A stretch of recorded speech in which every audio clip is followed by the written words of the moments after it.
About a month, because I was moving across the country. Adam is cracking himself up already. This is going to be a good session. And, yeah. When last we left our heroes, we are deep in the halls of the Honeylich, and shit is just about to go down. I don't even know what he's going off about. He's laughing because he's about to die. Obviously. Yeah. Do you want to share with the class, Ralgar? Nope. All right. I have dots of light in front of my face because I'm in a brand new house with no curtains, and so this will go away when the sun goes down in a couple of minutes. I'll tell you this, though. Subscribe to our Patreon, and we'll let you in on the stream 10 minutes early so you too can experience this level No of one That is a deserves very dangerous thing to offer people. That is a dangerous thing to do. No one deserves that. All right. So, let's get back in it. The hall is dark, dry, and dusty. Each tap, scrape, and breath echoes off the smooth stone walls. Mummified birds hanging from twine dangle on the ceiling above you, swiveling slowly to follow your movements, their beady, lifeless eyes staring at you. The sarcophagus stands tall in the center of the chamber, nearly 7 feet, with a gilded lid and ancient wax coating over the seams. Ralgar has been scraping away, prying away the wax seal with his claws while holding a torch, your only light source, in the other hand. When suddenly, the coffin begins to rumble and flies open. The lid and the base flying in 2 different directions, scattering across the room with a loud thunk, thunk, thunk. A skeleton of fine bone structure emerges, gilded and dripping with viscous honey. There's a deep amber glow from within his eye sockets, and clumps of candied pale flesh cling to his ribs, pelvis, and thighs, glistening. A voice from within, deep and powerful, says, "Submit or perish." A disconcerting rattling sound from overhead alerts you. The mummified birds are beginning to twitch. Yes. Point of order. In the last session, we crossed a rune threshold, and those mummified birds all exploded into shards. Yeah. My bad. We already did that. Back up. He's trying to make us do a skill check again. Oh, A jeez. disconcerting rattling sound from overhead alerts you. It's a mere memory of the mummified birds that once twitched above you. The jazz band has kicked in. I thought those birds were back. I hate bone birds. That's right. They already triggered the swarm thing. This is what we get for stopping for a month and then restarting. All right. Without further ado, let me kick off some audio. Amy, where's our audio come from? I'm so glad you asked. Our audio tonight is coming from the amazing Sirenscape. Truly a one-stop shop for all of your TTRPG needs. Or just, if you're into that sort of music. They got all kinds of stuff. Check them out.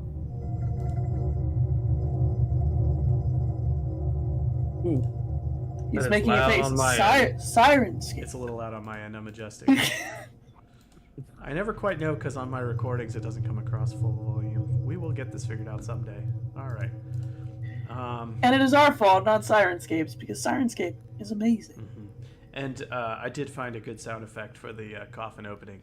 It's called the oh no sound. Are you ready for the oh no sound? Yeah.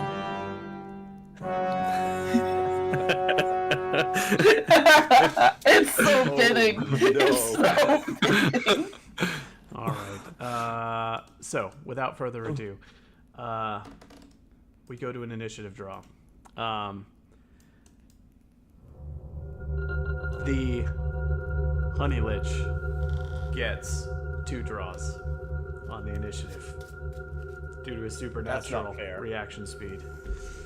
And we're going to go. So, I'm going to go... I'm going to call these out in the order that you are shown on the overlay top to bottom, and then I will draw the 2 for the bad guy. Here we go. Vergello, you are on 7. Late in the initiative. Not Grunrock, you're on 2. You go early. Velas, you're on 5. You're in the middle. Ralgar, you're on 6, right after Velas. And the bad guy has initiative 8, which is at the end, and Ace, which means he goes first. Good. He gets to double up. Nice. Yeah. So Can I request that the bad guy change initiatives with any of us? I'm doing it at the start of the combat. seems unlikely. All right. So we have. Anyone else hear that honey dripping on the ground in the background there? So what this means? It sounds delicious. What this means is the bad guy's gonna go first and last, and he's gonna go twice in a row at the end of the round when it loops around in the next round. What it also means is all 4 of you are adjacent in the initiative, so you kind of get to pick your own order. However, I'm gonna rule that because Ralgar is the only one at arm's reach to the bad guy, and he's a bit separated from the rest of the party, the 3 of you can interchange initiatives right now in whatever order you want, but Ralgar is remaining locked at 6. Fantastic. I think keeping Grunrock first and me coming in is for the best. DM, is the Honeylich facing Ralgar, like, looking in this direction? Are we all seen and known to him? Do we have any idea? You have no idea. He emerged and he looked at Ralgar first and said, "Submit or perish," and that is it. What class of creature is this? Is this a humanoid? Is this a monster? Do we not know that? It appears to be an undead monster. Former humanoid, resurrected, now dripping with honey and supernaturally animated. Alright, so we're gonna... Does anybody want to swap with each other, or we just go in the order that you are listed? I guess we're going in the order. Listed. All right. Yeah. Very well. Now he's going to spin quickly around. His amber gaze, like a lantern, shines across the room, scanning across all of you, and like he's sizing up the situation for a moment. And he's gonna do a random mean thing, as monsters do in this game. He has a table, and we roll on the table to see what action he's gonna do. And He pulls out a table. He pulls out a table. He flips the table over! And What I is think, he doing? I think it's only appropriate that since Ralgar opened the coffin, he should roll the first d6 to determine what the bad guy does. And then I can really feel fair. less bad when the answer is he murders somebody. A 1. Instantly kill the next character it sees. Do not pass go. Hold up a mirror! Hold up a mirror! All right. Cast fireball on Hank's position.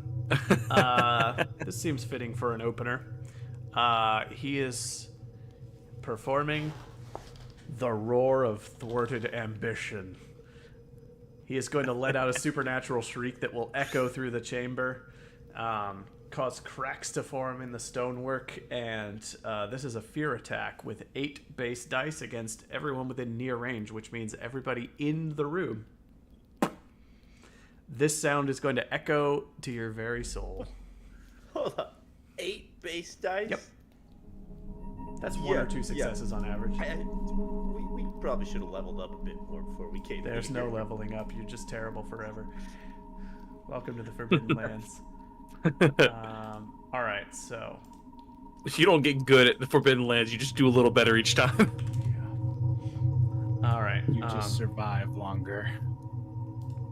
Fear attack.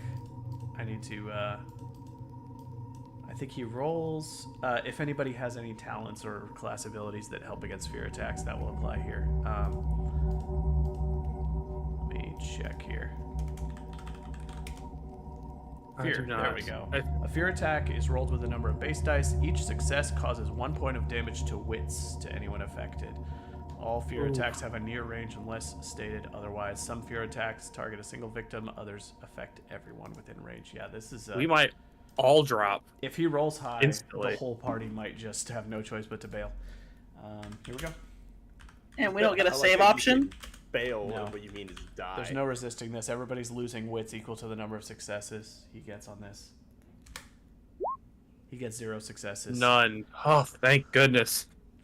Nobody roll a 1 again. I don't know what the other attacks are, but I've heard worse roars out of dogs! Oh, his attention is on you now, buddy.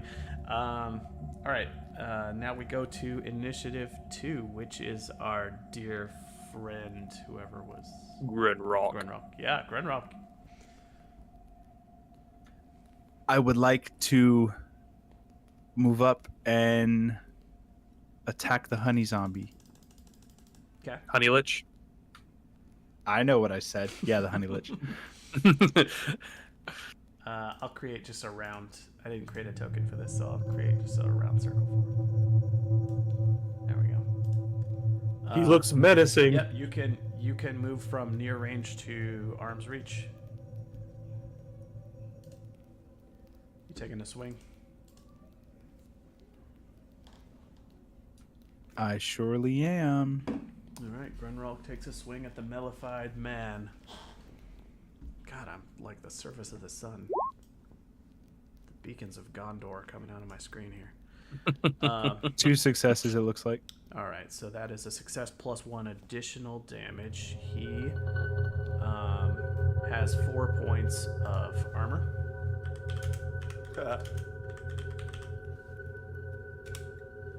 He gets no successes, so you do base damage plus 1. How much is that?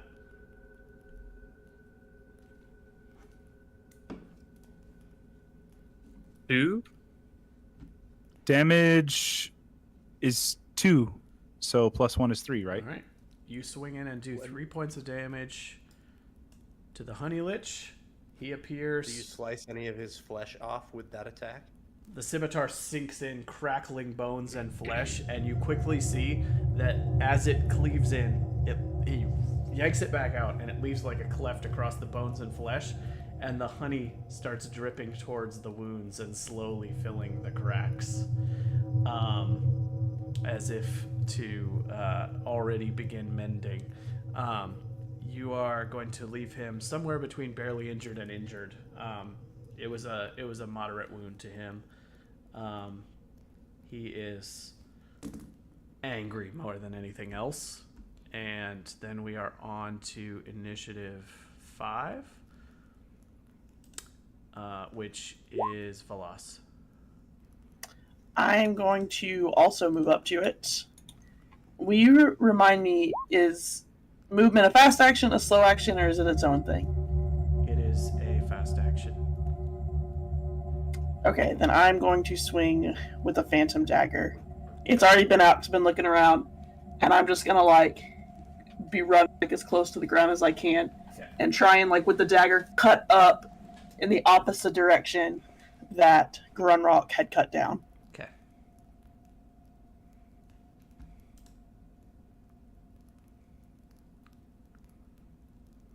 Oh, here's Grunrock's hit sound.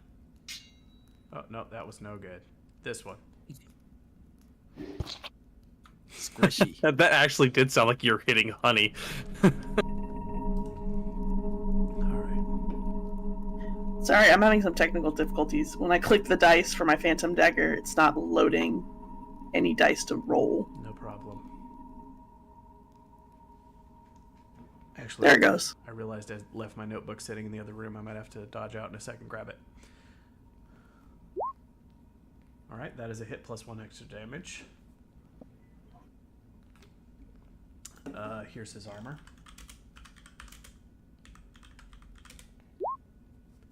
He reduces the damage by 1. So total up the damage. It's base damage plus 1, and then minus 1 for his armor. So it was 2 plus 1, which is 3. And then So damage. back down to -1. 2 points. Okay. he's badly wounded. He's now furious and frantic. And that will put us to the 6 in the initiative, which is Ralgar. Ralgar. Okay, question. So he is not a monster. He is an undead humanoid. I'm asking because one of my spells says this spell has no effect on monsters. He's a monster. Oh, well, then... Humanoids what's a are all necromancer 5. to do? All 5 of you are humanoids. This guy is not. He is a monster. I should have rolled one more dice then. Do we want to just like not roll it and save it for the next time? I thought when you said undead, You can he roll was an not a additional monster. die. Just roll a d6. You get an extra die against monsters. Is that what it is? Yeah.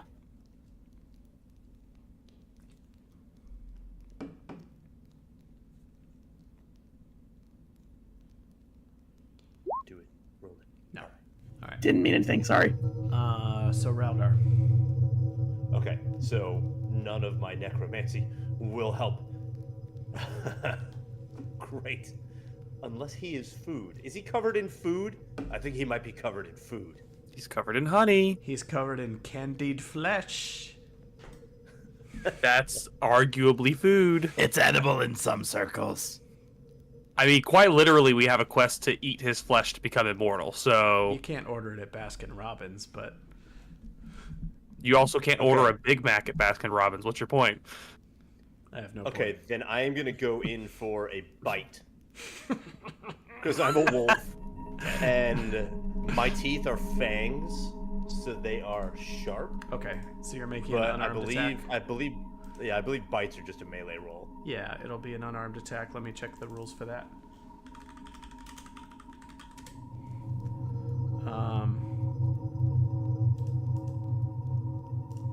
Unarmed.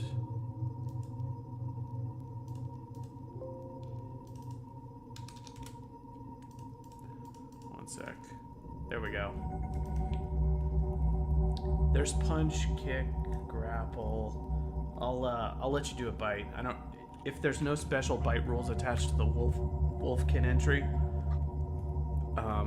then we'll just treat this as a regular melee attack, unarmed punch kick. But with the added benefit that if you succeed, you'll come out with a bit of his flesh in your mouth. That good with you? Let's see. Blah, blah, blah. If the enemy suffers a critical injury, roll on the table for blunt force Here we go. wounds. Unless you have fangs, in that case, use the table for slash wounds. All right, so this is only if I do critical damage. All right. Does that matter? It says. But yeah, It actually, the table says punch/kick, but then when you go to the entry with the description, it says punch, kick, bite. Yep, that's what I'm looking at too. It's inconsistent, but yes. All right. So All right, does not I'm gonna try to just bite a hunk of him and chew it off and eat it. It 'Cause I'm a says wolf. does not Damn it. require a weapon. Roll for melee. If you hit, your opponent takes 1 damage. Yeah, make a melee roll. Melee roll. Mm-mm. Nope. Can you No. push those kind of things? You can. All right, I'll push it. All right. And I'm a little worried that we're all about to die here. And if I die, I cannot fulfill my mission. So can I add pride to this push? I think you push first, and if it fails again, then you roll your pride. Pride always happens after the roll, so you can roll either way. But let me think about the pride.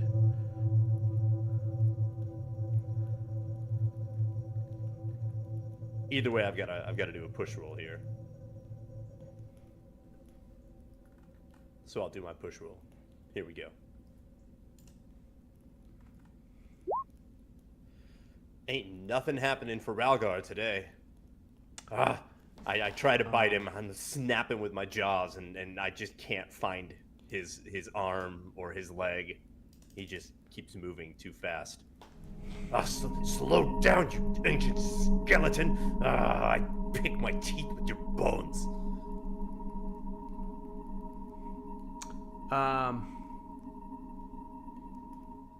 I think this won't apply to your pride. I'm gonna say no on the pride, but we can talk about why after. I think it needs to specifically tie to the last word in your pride. Fair enough. Or to your quest or story. Otherwise, it'll apply anytime you're in mortal danger, Yeah. regardless Yeah. of the context. Which is all the time with us. Although, Why I wrote it that way. I'm actually split. Because arguably this did have a tie-in to your story.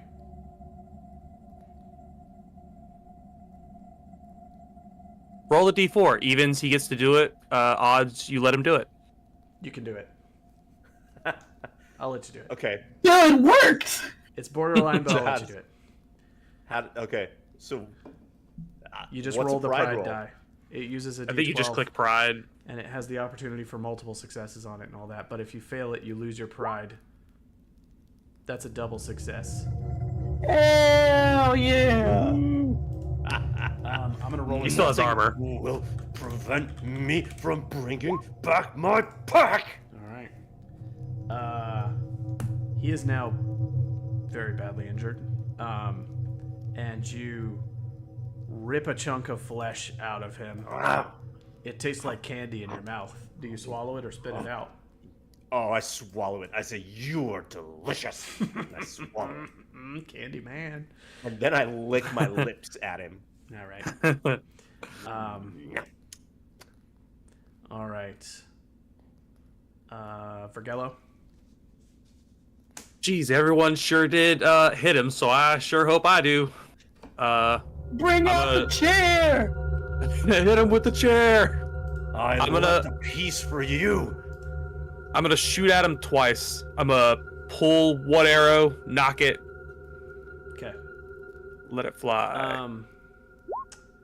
I think... Hold on one sec. Too late. I already rolled. I think when you have allies in arm's reach, it interferes with the... It's going to adjust the dice. Because you're firing into a melee. One sec. Ranged combat. I do have the first 2 levels of sharpshooter, which doesn't specify shooting at allies, shooting it amongst allies. I don't know if the 3rd level does. I look over to Vergello and I just say, good. don't let him recover.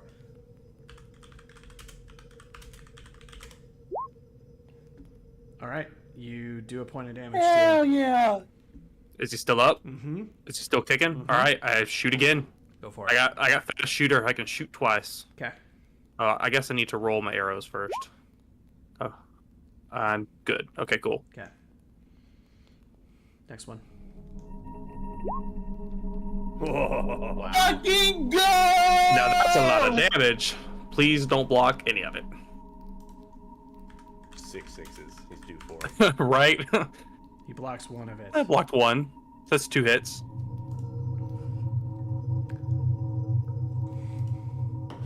I did 3 damage on my turn. All right. Nice. Oh, I gotta roll my arrows.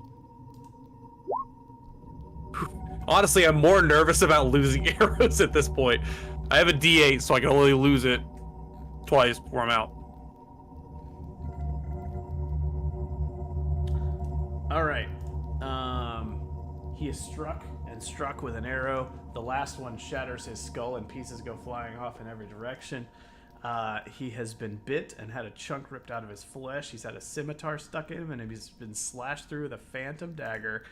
And he collapses into a heap of bones, letting out an agonizing moan that echoes through the dungeon. And you hear a rattling from nearby chambers as things begin to scrape and move. And he's lying in a heap of bones and flesh and honey, oozing where once the coffin stood. I'm going to give everybody one opportunity to pick a thing to do in any order of your choosing. I have a question for Time is clarification. moving. All right. Yes. Does it sound like, with the scraping, like the place is coming down, or like there's something coming? It sounds like Or there's something coming. moving. Okay. We'll go. Ralgar, what are you gonna do? I need to get this out of here. And I want to scoop up just like as many of like his bones, fleshy looking bones as I can. I want to make sure there's flesh on them. Get him into my bag and get ready to run. And I'm turning tail. And I'm saying, let's get out of here. All right, it'll take your fast and slow action to get your bag out, separate the flesh from his bones, and stuff a bunch of it into your bag. So you'll end your turn here with a bag full of flesh, if that's what you want to do. Yup, it's what's got to be done. All right.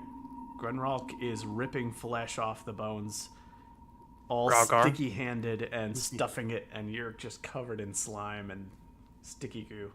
Ralgar, what do you want to do? I want to toss a chunk to Vergello. Eat this. What? What? Oh yeah, you swallowed some flesh, right? I never got back to you on that. Oh yeah, I did. I'll get back to you in a minute. You feel very satisfied. Yeah. I am. He drops dead. I look up at Ralgar, who is like scraping bits into his backpack, Mm-hmm. and I am just like peering in every direction, looking up, down, all around for anything shiny. And if I don't see anything, I'm gonna like jump up and like look into the casket, and I'm just like feeling around for anything that's Okay. feels. You're making a Worth scouting roll something. to look for valuables, which can be your fast action, and then you can slow action do whatever you want for the second action. You can go ahead and make a scouting roll if you like. Triple success. All right. Let me double check. I think I know what you see, but let me double check I'm not forgetting anything. I'm gonna use my other action to go and get whatever it is that I see. Okay. Sounds good. All right. You see a bee pendant. Don't joke. The only shininess that you see with 3 successes is that the bones of the creature are gilded. They have like gold etchings all laced through them. It's a fairly big skeleton and it's in a big pool of slime, so it would take a while to pack up and carry all of it. Be quite heavy, but you could grab, say, a skull or a femur or a couple of big bones in a single round. Yeah, that's what I'll do. I'll grab like a skull, like put my foot on the rib cage and just be like snapping bones off and like Okay. shoving them in my backpack haphazardly. Grunrock? Ha! Grunrock wants to go out into the hallway Okay. and use my That's your fast goblin action. dark vision to try to see what's going on out here. And do a scouting roll. All right, go ahead and make a scouting roll. You have dark vision? Oh yeah. He's the eyes of the night, or so they say. That was your Who's original they? pride, right? It's still my It's pride. still your pride. And I'm tempted to The push. Yeah, I'll push it Okay. if I can. You can apply your pride here to. Oh well, you can push. Yes. All right.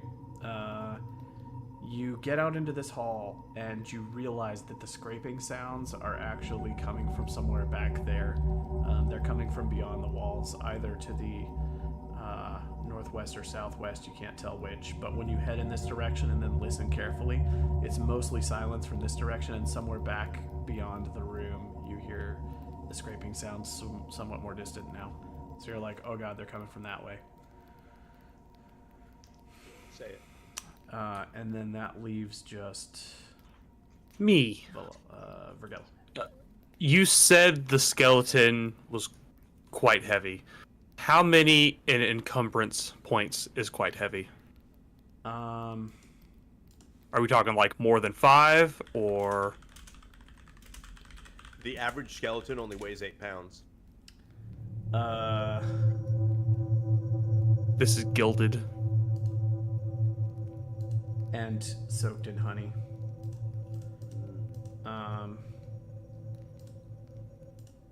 1 sec. I mean, if it's heavy, and which I think is 2 encumbrance points, I can pick it up. If not, like I think would have to probably drop something. I'm looking at some rough numbers. I think I'm gonna rule that the whole skeleton, soaked in honey and etched with gold, is gonna weigh a total of 4. So 2 heavies. 2 heavies. Take half of it. I drop my fishing net and I carry the skeleton. You're just gonna scoop up the honey and goop and stuff and be carrying the whole skeleton. I mean, it's a gilded skeleton. Right. I mean, Your arms are full. if the loot girl's going after it, then I like, oh, she knows what she's doing. I guess we're taking the whole thing with us. Did she pick up some of it? Yeah. She then, grabbed whatever she could. So would we just split the encumbrance? So 1 heavy for him, 1 heavy for me, so he doesn't have to drop his net? I don't know if you can like split it in half. You can each approximately split it in half. She can scoop up as much as she can get, and it's a heavy, and then you can scoop up the rest, and it's a heavy. So each of you I have will be one stomping on its spinal cord and like cutting it to get it in half. All right. Okay. I'll do whatever actions it is to put the other heavy. All right. Golden dead guy. A section of the wall on the southwest side of the room bursts open. There was a concealed door, and beyond it, some undead horrors are going to come shambling out into the room. 1 sec. Gotta find the correct room number. Man, this game won't even let us loot. My carry is 8, and my encumbrance is also 8. I can carry nothing else.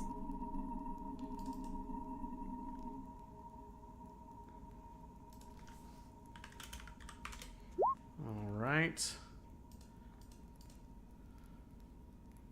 Well, all right, 1 sec. Here we go. Why did my name change back? It's showing Ralgar. All right, on the. So now, right here. Oops, that's not the drawing tool. That's the circle tool. Here we go. Right here, a section of wall opens up, revealing a small, cramped chamber beyond, and you see a bunch of skeletons start just funneling out of it at a rapid pace. 3 of them come spilling out into the room with you, which is going to trigger a fresh initiative draw for everybody. And they all have that amber glow from within their eyes. They're not dripping with honey, but all of their rib cages are visibly filled with beehives that have filled all of the cavities in their negative space, and their mouths and eye sockets are buzzing with bee swarms. These are skeletons full of bees, y'all. So we're gonna go to a fresh initiative draw, and I'm gonna put 1, 2, 3 bee-laden skeletons in here. Remember when we thought that the thing that was going to kill us was the Honeylich? Honestly, if I die, we kill the Honeylich. We kill the Honeylich. Like, There are pretty good rules around disengaging and fleeing combat. Who cares about pack tactics? All right, here we go. Same order here. I'm going to save the monsters for the end, and they're all going to be on a single initiative. Vergello. Hello, Elric. Welcome to the party. It's okay, the video will get posted. They got in a fight with the Honeylich, and they killed him fairly quickly, but now his minions are storming the room, and they're in trouble. That's your catch-up. Because they stuck around to loot. Vergello, you're on 9. Bad draw. bad comment. Grunralk, you're on 2. Good draw.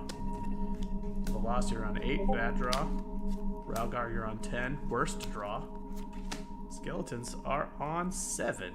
We have Wait, 7. did I get 10 again? Yes, you did. Yeah.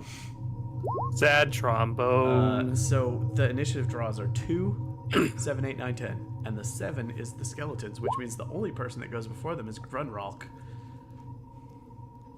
Good luck, sir. And I'm not close enough to get in combat range with him, am I?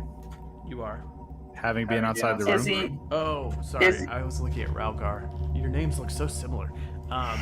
Yeah. You, because you No, left they the don't. room. Because you left the room. It's a fast action to come back into the room, and then another fast action to get into arm's reach with them. And he's not close enough for us to swap around initiatives. Actually, you could sprint and get to them in a single action if you succeed on a move roll. I just want to yell as this is all happening. We don't have to fight these guys. Is there more skeletons on the other side of the room? Very good question. Okay, Let me cool. try to find out if on your turn. I'm gonna come back into the room and yell. They're not in the hallway there. Oh shit! And take off running towards the skeletons. Okay. All right. You said a move roll, right? Yeah, if you get a move roll,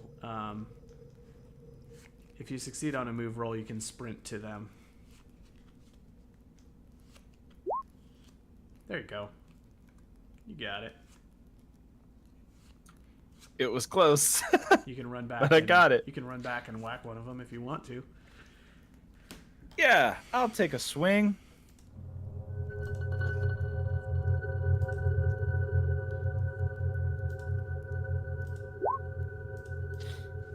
Yikes. Oof. Wow, that was a mega whiff. Yeah, and then that's... Hold on, let me read something. Okay.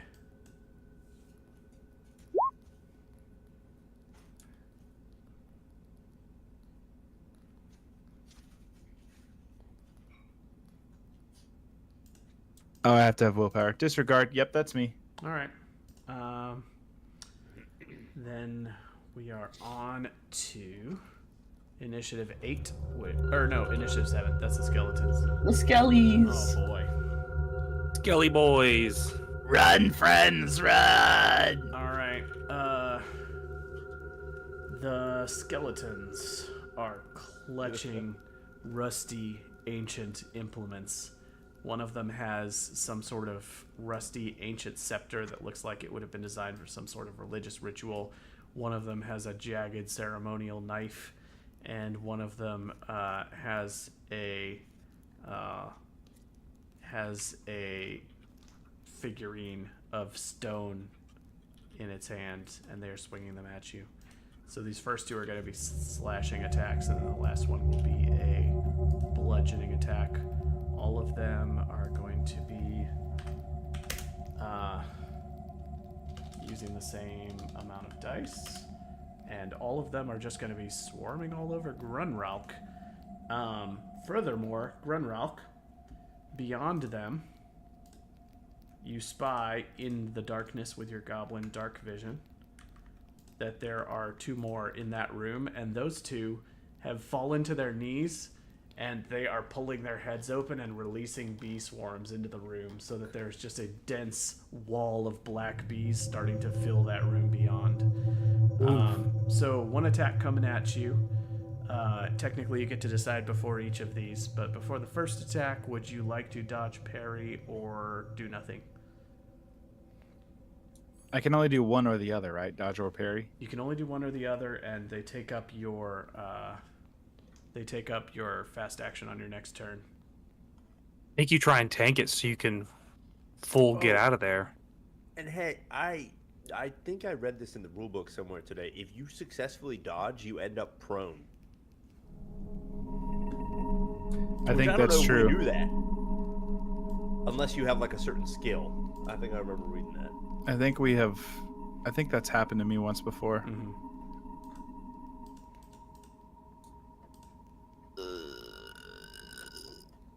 I'll take it All right. to the chin.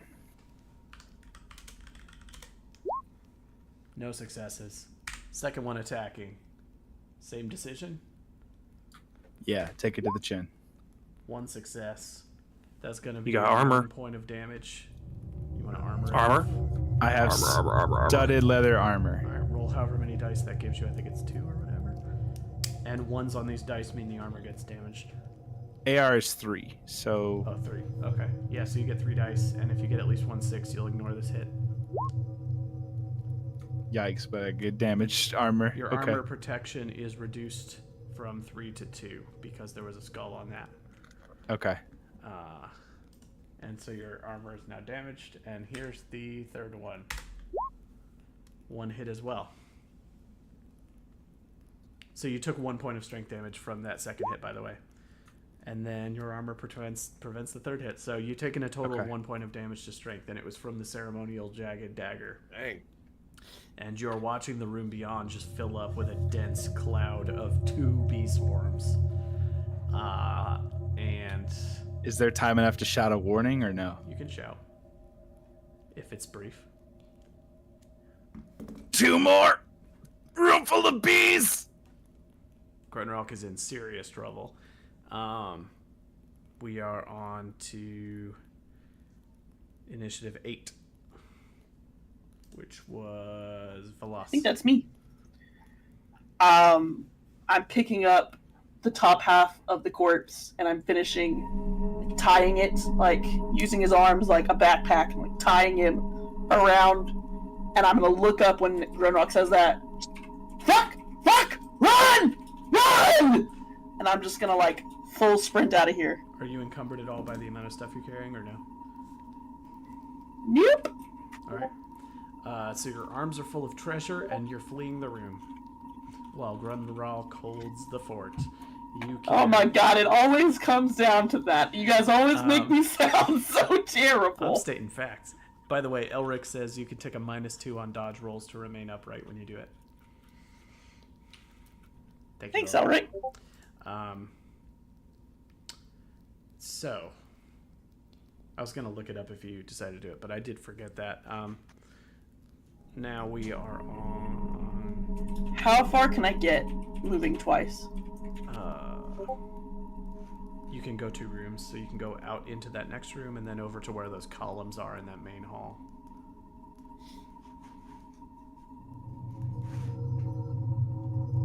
Imagine if the Honeylich didn't go down on the first round.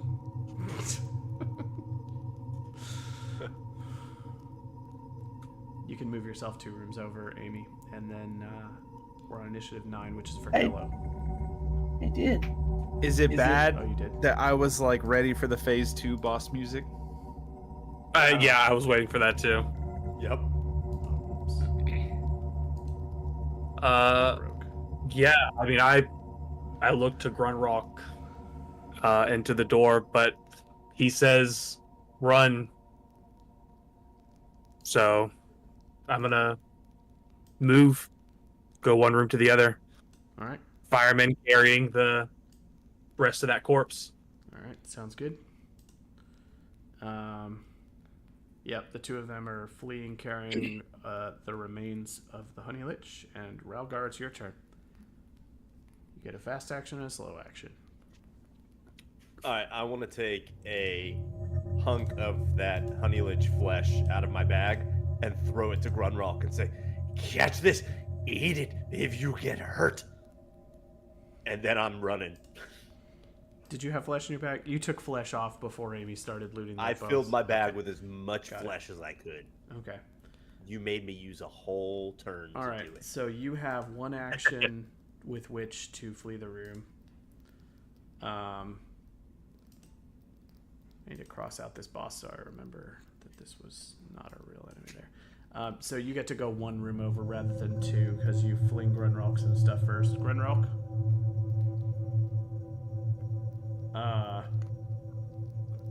He tosses you a fistful of candied flesh. And that is Relgar's turn. We're back around to the top of the initiative with 2, which was Grunrock himself. Grunrock. Do you remember how disengage actions work? It's a move action, I think. It's moved to get away without them getting a free attack against you.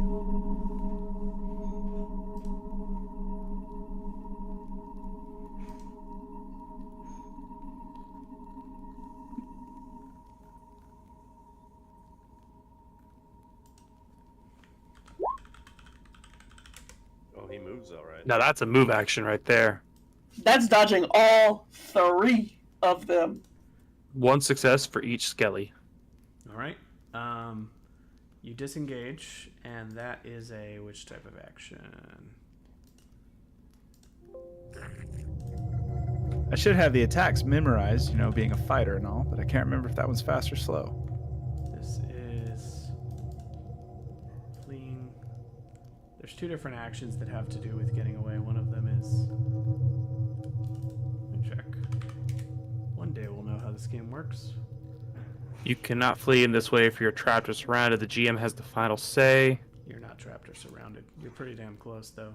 You can use your roll to move past an opponent. You must. I think it's flee instead of disengage.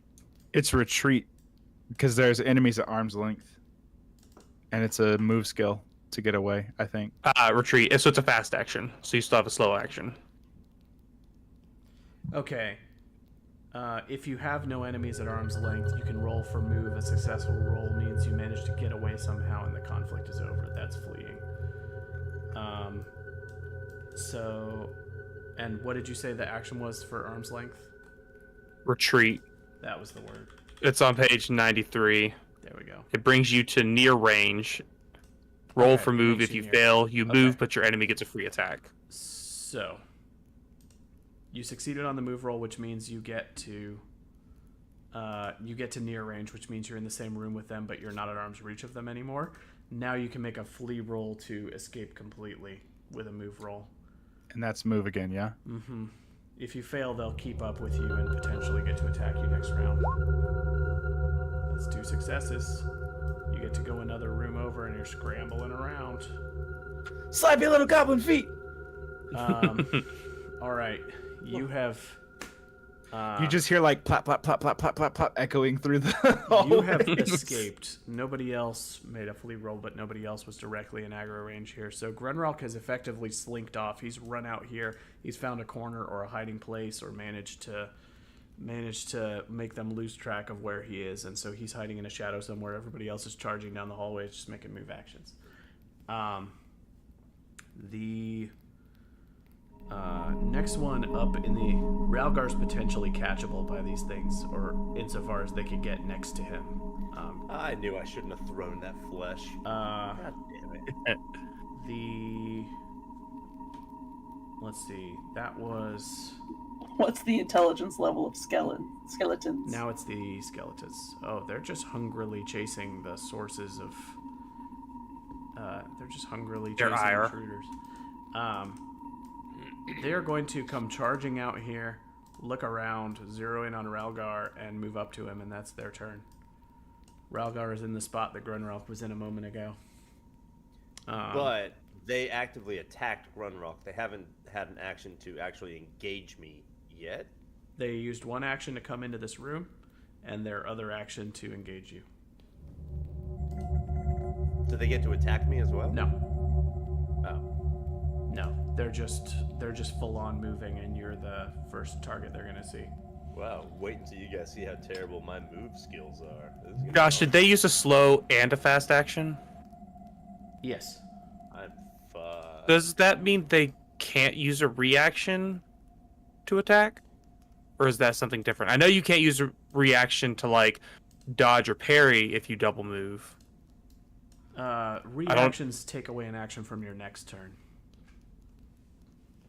They borrow actions from your upcoming turn. Okay, so it's not the current turn. It's not the current turn, no. And for clarity, it's too late to swap initiatives with people, because Grunrock is technically the top. Yeah. You can swap Yeah. initiatives with people at the end of any round, and you can only swap with people that are near you and able to communicate with you. So yeah, only at the top of a new round can you do that. So that's the skeletons. Now we're on initiative 8. Was that Velas? That's me. All right. I am struggling. Keep going.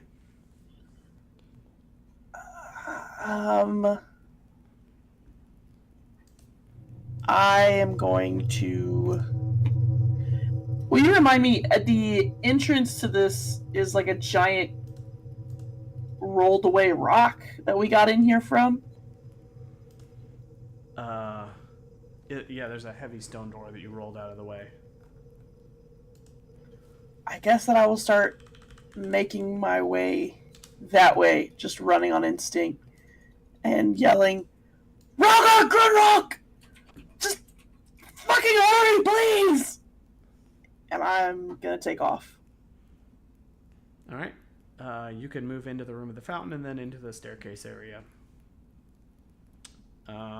Initiative 9, Grunrock. What?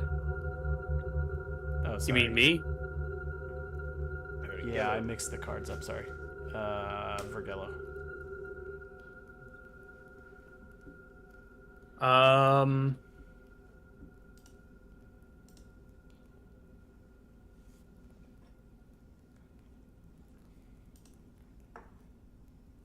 And I almost want to take a shot and then keep running. I say go for it. It's not like I could kill one. They're on top of Ralgar, right? Like, he's gonna have to do the same thing Grunrock did. He has 3 skeletons at arm's reach.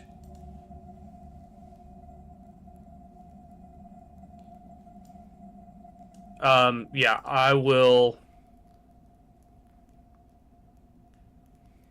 I can also just keep eating honey flesh every time they attack me. I'm immortal right now.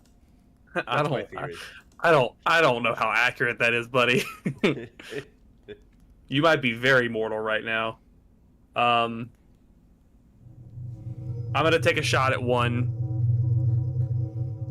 Okay. I'm gonna take a shot at one. I want to take a shot specifically at this one. All right, go for it.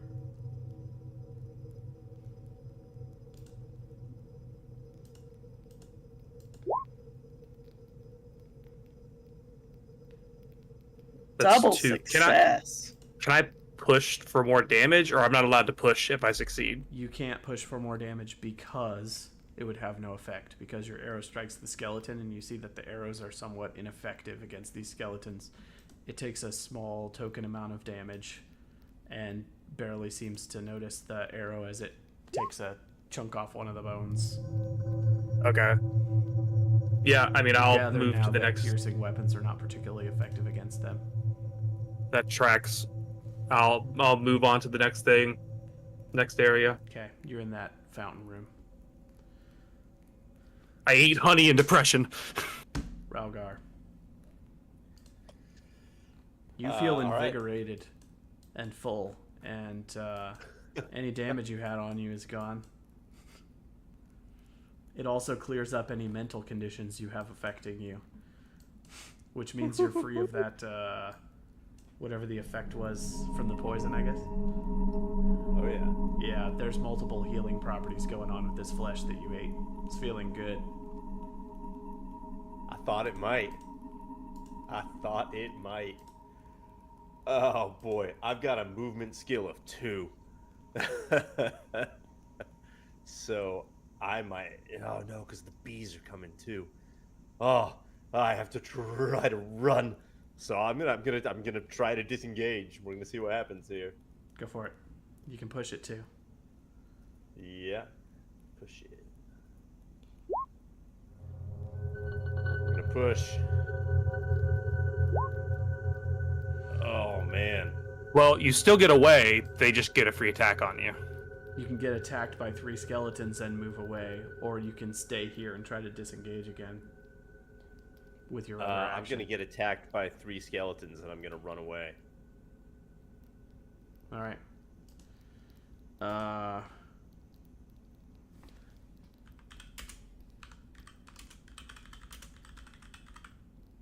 We're going slashing, piercing, bludgeoning for the 3 attacks. That's so great. Do you I'm want really looking to forward this. dodge or parry any of these, or save it up so you can try to get away later? I'm gonna save it up so I can keep trying to get away. You take 1 damage slashing to your strength. I tried clicking my armor button and it didn't work. Because I too am wearing my studded leather armor. Oh, you have studded leather? Cool. I think you click armor and then you click the roll, just like you do these skills. Mm-hmm.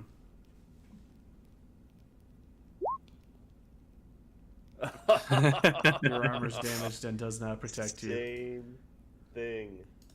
All Alright, so then on AR, I go down to 2. here's the right? piercing skeleton. None. Totally misses. That was 1 damage to my strength, right? Yeah. Yeah. And now the Last third one. skeleton is the bludgeoning one. Come on, dice gods. Ooh. That's gonna be 2 damage minus armor successes. You probably go down to this, right? Yep. Well, Unless we'll see your what the armor. continuing healing properties of the honey inside me does. Roll your armor. Well, roll your armor you get first. 2 armor dice. Double 6 it, my friend. You double 5'd. So close. That is going to break Ralgar, and he is going to hit the ground. Taking that orange dot off him because that was to represent the poison effect or whatever. Ralgar gets beat over the head with a statuette and lets out a whimper and collapses into a heap on the ground. He's going to suffer a critical bludgeoning injury from being broken, and we're going to roll and see what that is. I guess I'm not immortal. Critical injuries, blunt force. 5-4 is crushed foot. Running now counts as a slow action. You are broken, which means you're lying on the ground, and after the skeleton knocks you over, it slams the statuette on your foot, leaving it injured so that running now becomes a slow action. You feel the bones snapping in your foot. You are not unconscious, but you are helpless and unable to move while the skeletons move closer to you. You can see into their mouths as the bee swarms inside them become increasingly agitated, and one of them leans down towards you and begins to open its mouth. We are now on to a fresh initiative, which starts with Grunrock. I have a question. Yes. The healing effect that occurred from the flesh. This I guess is a question for Adam's sake. Did that happen like as soon as he ate the flesh, or it happened like it's gradually happening? It happened at the start of his turn. I'm wondering if, since it's a fresh initiative, if Adam or if Ralgar and Grunrock switch, if Ralgar is going to get healed, and he can now run away. You don't know. Your character doesn't know.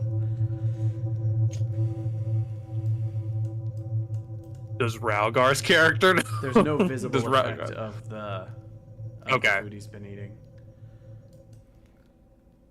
I'm gonna tell you what, if I get another turn, I'm gonna eat another chunk of that shit. Well, Because what else can I do? it'd be my turn. What if you swap initiatives? He can't swap initiatives with anybody anyway. He's lying prone on the ground, surrounded by enemies. And broken. Right beside Grunrock, he couldn't swap? While broken, surrounded by while enemies. broken. Okay. And prone. I don't think he can do initiative swaps. They require you to be together and able to communicate freely, and broken stops you from taking actions. Right. Well, what's going to happen, or what I want to happen, is for me to jump out of my little hiding spot, run in between Ralgar and as many of the skeletons as I can, and start hacking away. You gonna go in there and try to save him? All right. We're on initiative 8. Is that you? Or no? It's actually Velocity's I'm turn. 2. No, Oh, we're at the top. Oh, you we're said at the the top, top. right? Okay. I'm 2. Adam Didn't the Adam got skeletons just broken. Adam just went. He tried running away, and they got Remember, they got a attacked hit me based against on my him. failed Oh, move that roll. was on their okay. Yeah. That was okay. on my turn. That was on your turn. And now we're on a fresh, and we start with initiative 2, which is Grunrock. Got it. Yeah. Yes. Grunrock, you want to go in there and start swinging? Yeah, I'm gonna slash attack the one with the statuette that bashed him over the head. Okay.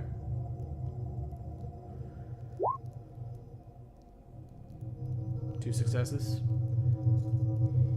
That's also the same one that Bill damaged. Because it's the third one. Yeah, two successes. It's base damage +1. And let me check their armor situation.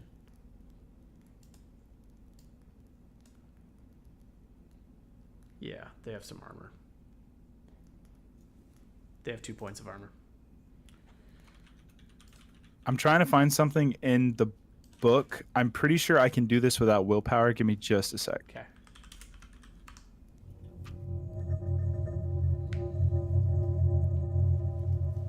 You know what it's called? I can look too.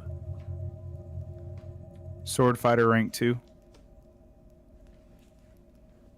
Yeah, it doesn't say I need willpower. So I'm going to make a second slash attack at a different skeleton. Okay, cool. Just do the one next to it. You can pick piercing or slashing. Go in for slashing. Okay. The only difference is they roll on different critical injury tables. Nice. All right. I'm rolling armor for the first one and then armor for the second one. Neither of them get any armor. So you've done... What's the damage of your scimitar? 2? Base. Yeah. So it looks like he did Yeah, it's 2. 3 on the first one and 4 on the second one. Yeah. All right. So 3 damage to the one that Bill did 1 damage to, brings it up to a total of 4. That one goes down. And the second one, you do 4 damage. It goes down. You've taken out 2 skeletons. Damn. Oh, run, Rock. Run, Rock. Help me. I help my foot. I can't run. Help. I'm working on it, big guy. You are amazing. He can barely talk.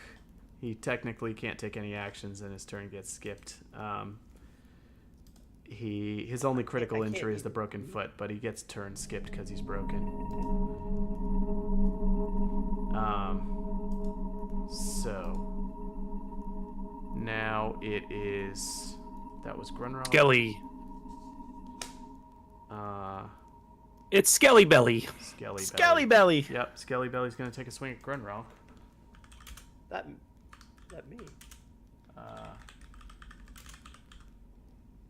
Yeah, he's going at Grunrock. 1 success. That's going to do 1 damage. Armor. Armor it. You only get the 2 dice, remember? No good. You take a point of damage to your strength. Okay. Grunrock gets injured. The skeletons in the bee swarm, you don't know where they are, but you hear the bees grow louder and closer.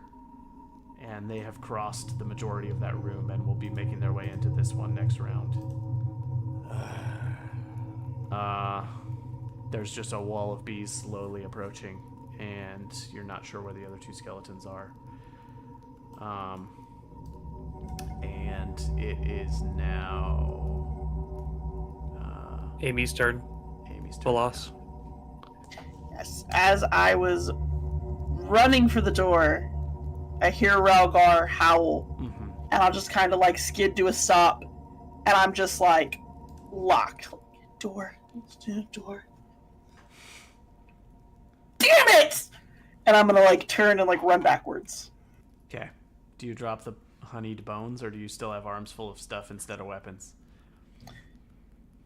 Arms full of stuff instead of weapons. All right. I'm standing right here. I can't get to anyone right now. Why? I can't get to anyone right now. And then I'm going to take an action to pick it up. You technically have 1 more action because you have 2 actions and you've moved 1 room. So you could go out into the hallway where the 3 pillars are, or you could stay here. Am I not in the hallway where the 3 pillars are? Oh, sorry. Is this separate from where they are? Okay. It's fine. All right. That was Philos. Now we're on to Vergello.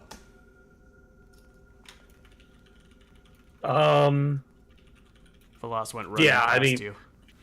If the 2 empathy characters running in, you can bet your ass the 5 empathy character has to turn around too. I'll run back. Shoot it! Shoot it!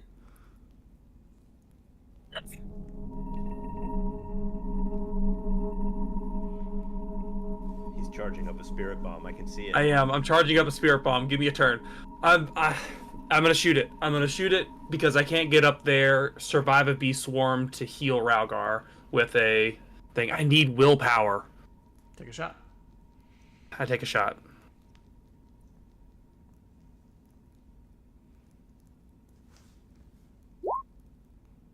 I want to push it. I want to push it because one's just not going to do enough. Can I push it, or is the rules say that I can't push on a success? Well, the rules say that the DM can rule whether pushing will have any effect. And because of these skeletons' resistance to piercing attacks, there's no way for this to have any additional effect.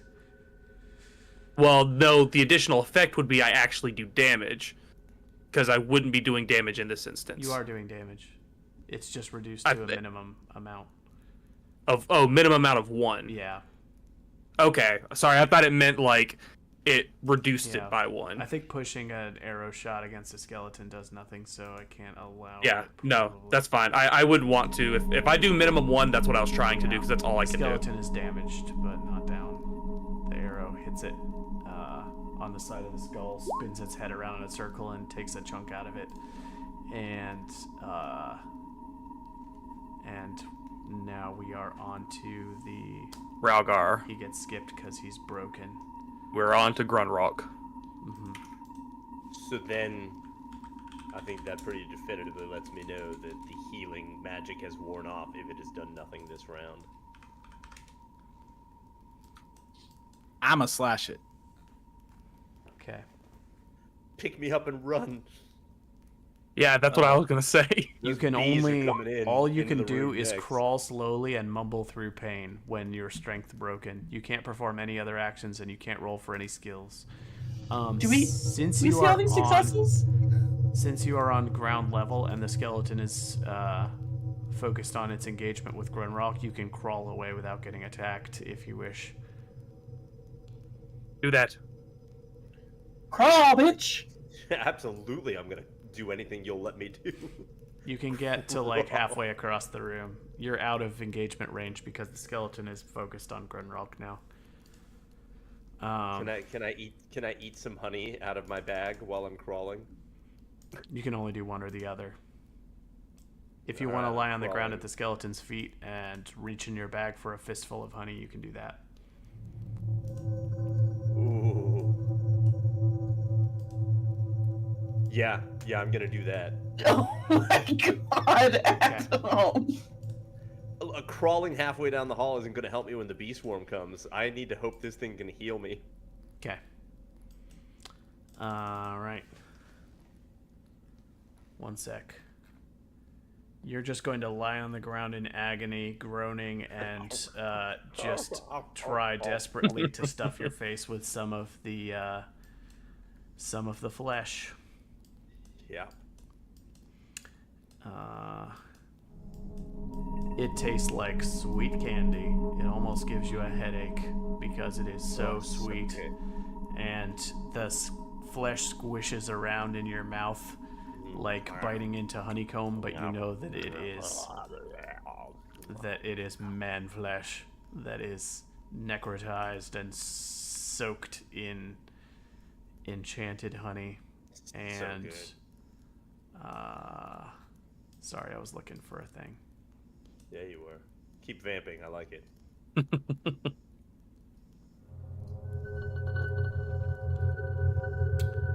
Yeah. You are restored to full health. You're still Oh my god! you're still lying prone on the ground, but all of your damage is gone. Physical damage, so that's going to be all of your strength and agility are restored to full. What about his critical injury? It's What about wiped my away. foot? Your foot is instantly healed. Forget about giving this to that girl. This is like magic jerky here. That's what I was just thinking. Like, we'll just Kitty fucking jerky. kill her. 2 units of nullified flesh have been consumed, for the record. We'll note that for the future.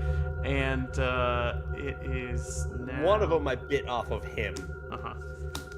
and then one of them I threw to Grunrock. You're Not now to lying to prone Grunrock. at full health, and we're on initiative 2, which is Grunrock. Grunrock, finish him. Let's run. I'm better now. I thought it was my turn, so I went ahead and rolled a slash attack. Do you want me to He roll it did. again? Or... No, not with 4 dice. Are you kidding? That's not fair. I mean, Yeah, you can. Did you just roll that? I rolled it before we rolled back to Yeah, the last Ralph one. crawling away or Yeah, the skeleton Eating goes flesh. down. Its bones scatter across the room. It is defeated. There are Get up, run, run, run! I'm up. And I like push myself with one Hang hand. on, we're and still in bounce up initiative to my order feet. here. We're still in initiative. Still in Yeah. initiative order. Ralgar or Grunralk just used his slow action to attack the thing, and now he has a fast action remaining. God damn it! I never get Can the I- opportunity to like change initiative order before shit goes down because of Grunrock and the skeletons being so close. Can I just grab his robes and start dragging him? Is that even close to a fast action? You can spend your fast action to get him on his feet so that he doesn't have to spend an action doing that on his turn. You need to But then run. you'll These end your will be turn standing together. next to him. Having no idea what these bees do. If they're just regular stings, that might be the best action. Otherwise, Ralgar won't get away.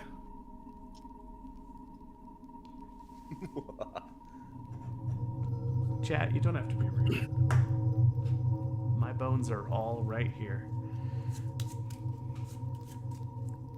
The hell is a hyper bee? It's gonna be Grunny. Is it a hyperbole or a hyperbole?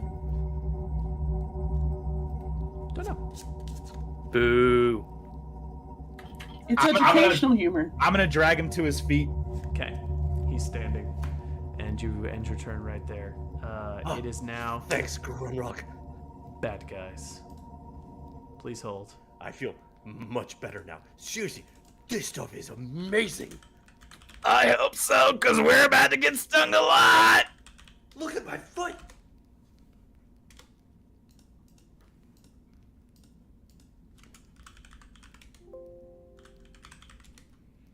All right, here we go. Sorry, I was hunting for the B stats. There we go. Sorry, I was making new character sheets for you guys. Sorry, I was just For the deleting all your for the B characters. stats. For the B stats. B stats. Sorry, it wasn't where I thought it was. Need 1 sec. There it is. I have a page reference.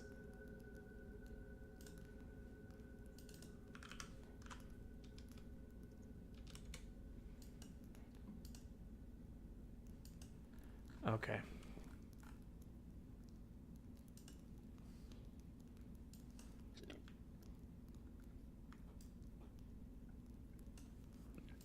Can you imagine having to have done like a crazy fight with that lich and then still having to do this? Yeah, if we had not taken that thing down in one round and we had skeletons pouring in and bees, Josh would TPK'd us real fast. Okay, got it.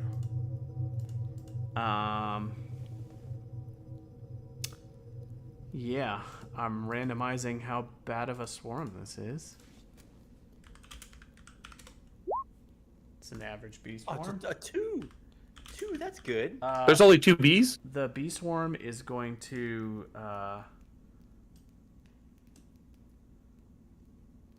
attacks using its current strength, weapon damage 1. Okay, got it.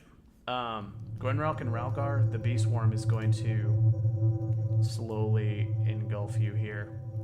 It makes its way to you while you're pulling him to his feet. And each of you are going to be subject to a swarm attack.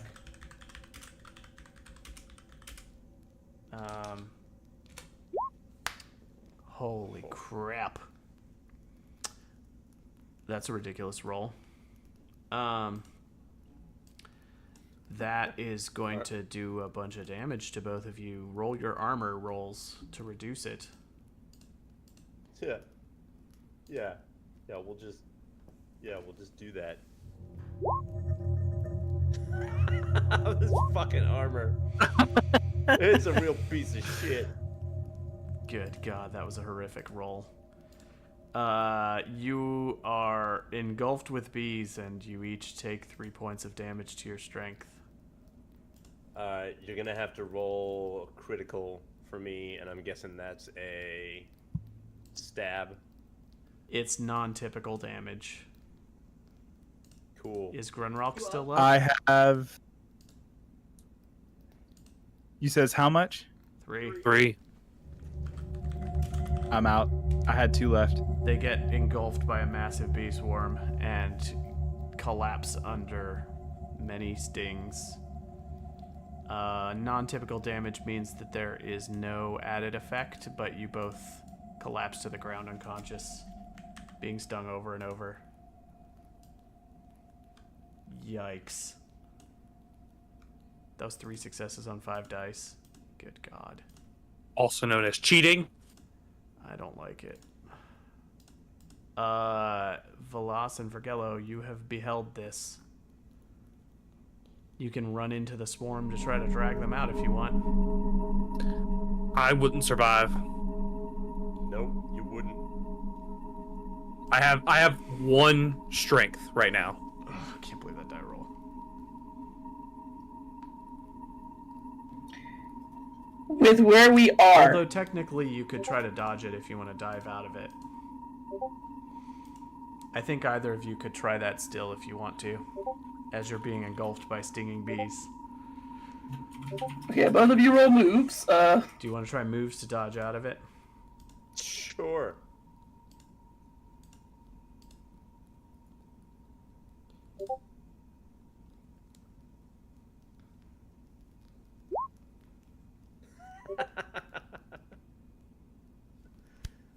You can push it.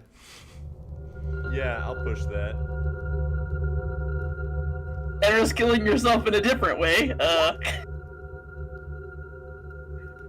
Well, the second die shouldn't have been succeed. re-rolled, but you got 1 success, which will reduce the damage coming in by 1, so you only take 2 instead of 3. Are you still down? All right. If you take 2, are you still up? Yeah. Okay. And you take 1 to your agility from the push, so you can dive out of it. That'll leave you with 1 action on your next turn. Grunrock, you want to try to dive out of the beast? If I dodge, I end up prone unless I take a -2. Yeah. That means Ralgar's prone. He had no chance otherwise. Sure, I'll try and do a move at a -2. Okay. Okay. That reduces the damage from 3 to 2. Are you still up? I'm still out. The two will zero me. I only had 2 left. You can push Can you it. push your move? Sure, I'll push it. Roll 1 less of your base. Will you modify it? No, you're You right. got- I can just yeah. -1. Because you've got that 1 success. Mm-hmm. That's another success. So that reduces the damage by 1 more. Does that get you out? I'm out with 1. You're out with 1 health, and you didn't... and you're not prone because you took a penalty, right? I did. Okay, cool. You actually both dive out of the bee swarm. Ralgar lands prone with 1 health, and Grunralk escapes the swarm with 1 health, not prone. But they're both adjacent to the bees. And hear moans from a distance. That then goes to initiative 8, which is Velas. Velas. So they're both getting turns before the bees go again. Yeah. But one of them is prone, and they're at very low health if anything else goes wrong. You know, we're doing good so far, all things considered. If I hadn't thrown Grunrock that candy, we would not be in this situation because I would have I know. moved twice as far. That was where this all Just tilted. what it all. It was know that it one all action comes that down to gave them time to catch up to you. But I can't get to Ralgar, pull him to his feet, and get back where I am, right? Nope, you'd be moving to me, lifting me to your feet, my feet, and then you'd be stuck there until your next turn. So then the bees would get you. If we just had like a net with honey on it. If only. Improvised weapon shit.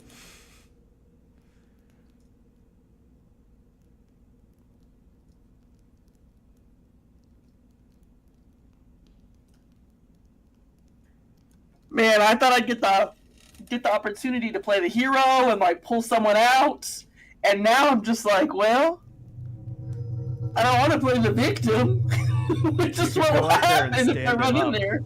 And that would let him get away, but then you would be the one getting swarmed next time. As I'm it gonna do that. stands, I've got the most health right now. As it stands, the bees only move at a rate of 1 action per turn, and that means Ralgar can stand up, and he gets to move 1 action, and they get to move 1 action, and so he's going to be in a race with them to disengage, basically. Grunral can just double move, and he's basically safe. Ralgar can potentially outrun them. With my Yeah, I don't like agility potentials. that I have. I'm gonna sprint over to him and pull him up to his feet. Okay. I've got 4 strength right now and 3 armor points. All right. You go to him and you lift him to his feet. He's no longer prone. Stop eating this dumb honey that's supposed to be for this dumb girl and run! Valas, you came back for me. You like me. In before she dies for you. Now it is. I was thinking it. Josh said it, but I was thinking it. Now it's Vergello. I shoot Veloz for bait. No.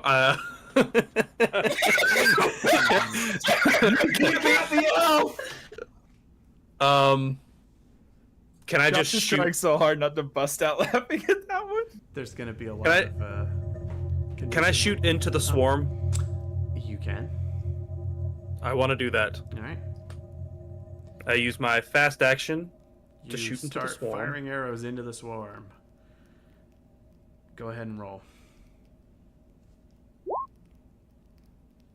Well, You can't push that without your bow breaking. Yeah. No, I know. Yeah, you fire futilely into the swarm, but not in any way that has any effect on it. All right. My slow action. I will fire again. Okay.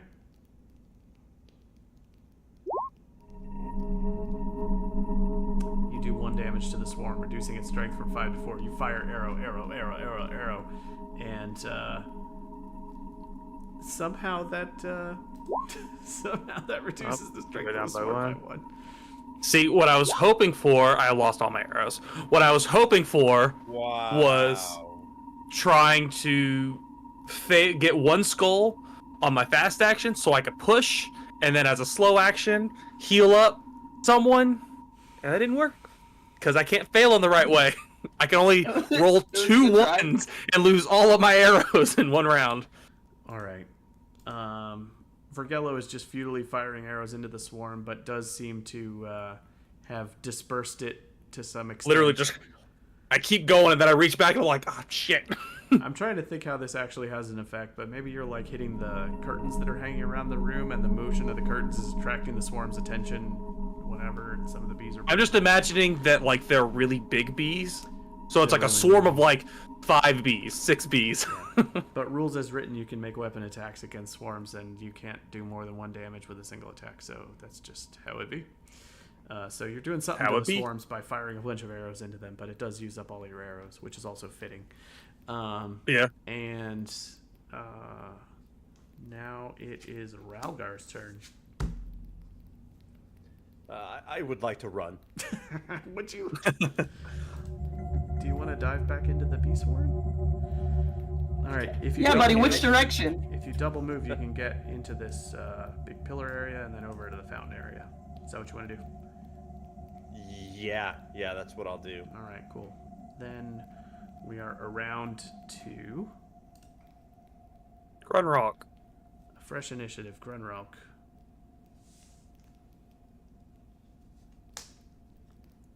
Run! God, he's So- attack bees, isn't he? There's 2 bee What swarms here. what one number behind is the other. Velas? In initiative order. Directly after the bees. I have more strength than you. I will not Yeah. accept a trade. Everyone is. You have after to run. these. All right, double run then. All right. Gwenrock and Ralgar are getting to the base of the staircase over here. It is now the bees.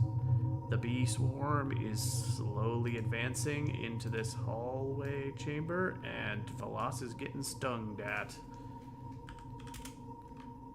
Maybe they'll miss. Technically, the dodge, I didn't give you guys an opportunity to do it last time, which is why I let you do it after the fact, but you should decide if you want to dodge or take the 5d6 attack.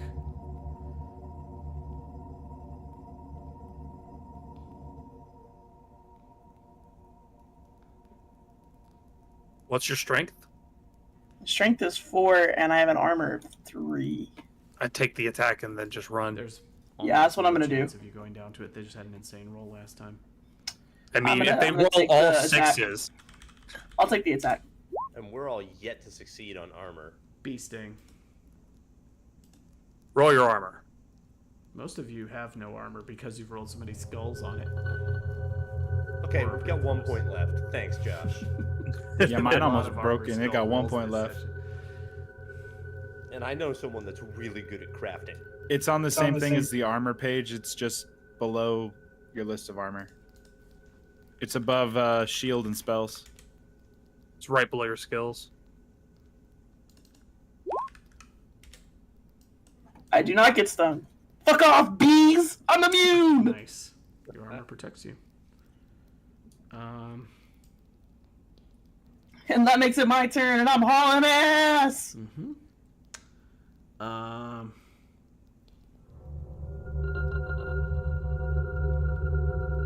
Do you want to say anything before I start running? No. Okay, then I am running into the room with the pillars, with the whole still holding the corpse, and I'm like, run, Virgo, run! You can get past him to us, can't you? Yeah, you can. Yeah. All right. After you, it's going to be. Me. Give me 1 second. Double run Vergello, who's gonna lap us and go upstairs. Yeah, go ahead. Sorry, Jessica brought me a note. Okay. Sorry. That was Velas, who was on initiative 8, right? It's my turn. Yeah, for Gello, It's you're Bill's up. turn. Yeah, I Scooby-Doo, like, feet slip on Honey for a second and then just get friction and then, like, lap everyone to, like, into the Honey room and then second up here. Nice. Vergello goes running out into the cool night air before anybody else. Wait, not night air. You came back the next morning. So this is just daytime, I think.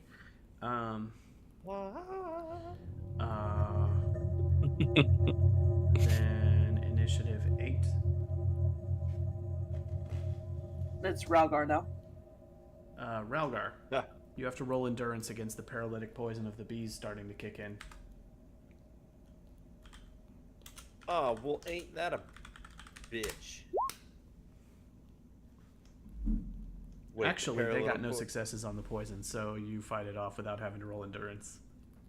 Yeah, and I was going to ask, is that the paralytic or the hallucinogenic? But yeah, okay. Paralytic. You're fine, Ralgar. Cool. You don't even have to roll endurance because the poison did not get you so good. What would you like to do? I want to get up here, and then I want to get my hands on the boulder and like start getting momentum to it, so that I can close off the entrance Okay, as soon you're getting as it halfway the other two pushed get so up you can here. seal it off. Yeah. All right, cool. Then is back around to initiative 2. Grunrock. Grunrock. Paralytic poison also affects you. No effect. Parry it. It's a mild paralytic poison. It can do some agility damage, but both of you fought it off without any issue. I Your parry tongue's it numb. with my gumption. Your tongue feels a little numb, yeah. It's like you just been to the dentist. You got swollen spots on you. He just licks the fountain on his way out. No, No. I do not. That's a bad idea. Otherwise, he'd be like, "Let's fight the bees." All right. What you gonna do, Grunrock?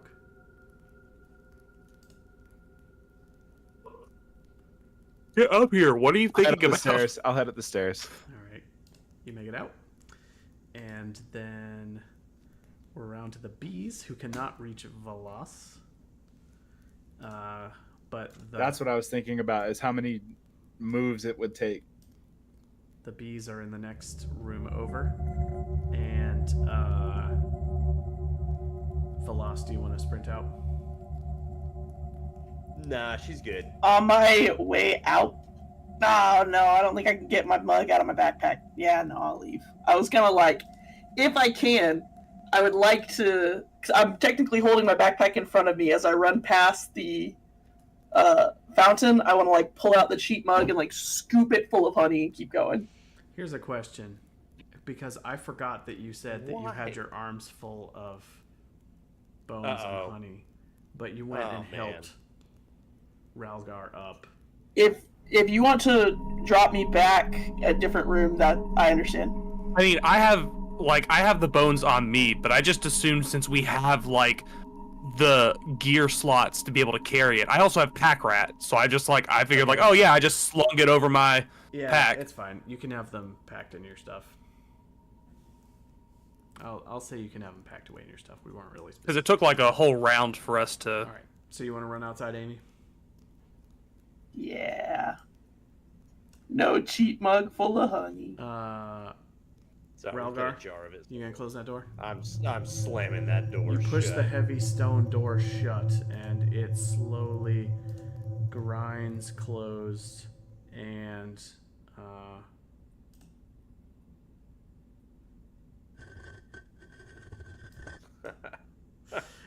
That was whelming. slam shut, and you can see just a couple of bees escaping, and the swarm is like making its way up the staircase as you finish sealing the thing shut, closing them all inside, leaving everyone standing outside in the cool breeze and the sunshine.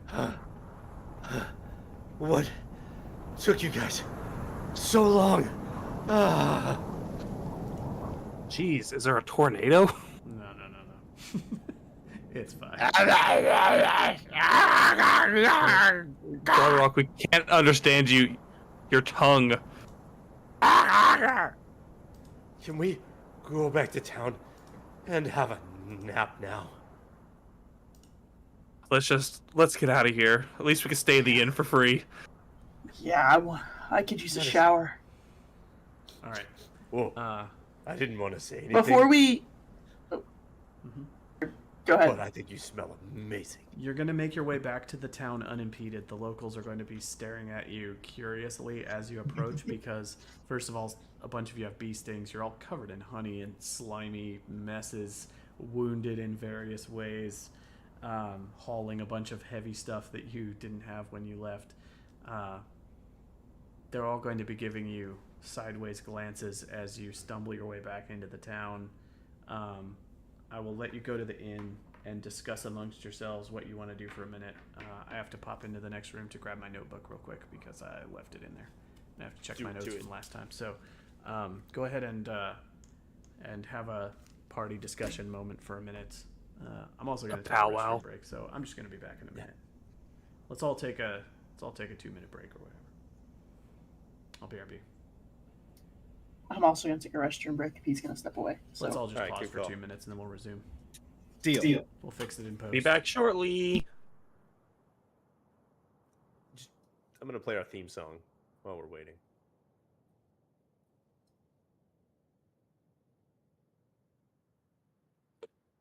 Oh, I thought Josh had an actual BRB screen.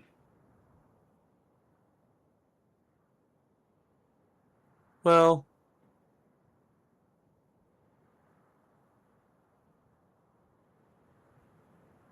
yeah, he does need one. Oh, does it actually say? Whoops. Definitely not playing Baldur's Gate 3. Good catch there, Noodles.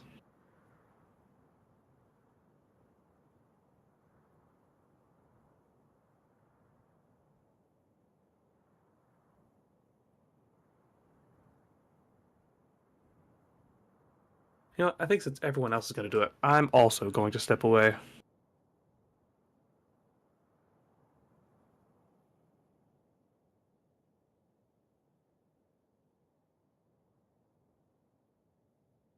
I'm sorry.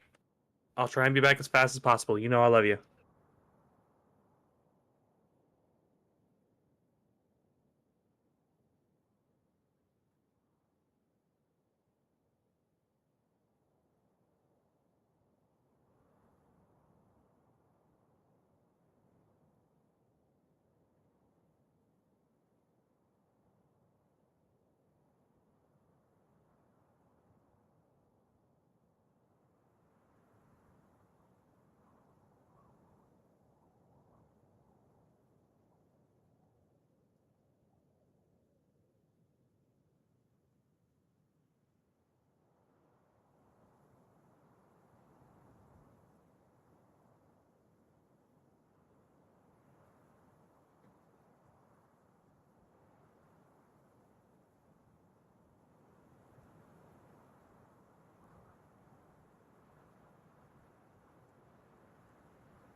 I'm back. See, that wasn't that long. You're worried about nothing. Josh, do you have like a BRB screen? Yeah, I don't know why I start talking to you while you don't even have your headphones in. Do you have a BRB screen? I had that video loop screen with our logo on it that I could throw up. It doesn't say BRB. I can make a duplicate of it that says BRB for next time. Yeah. Probably a good idea. Our Good night, Josh. oh yeah, we didn't do that either. We're all off kilter.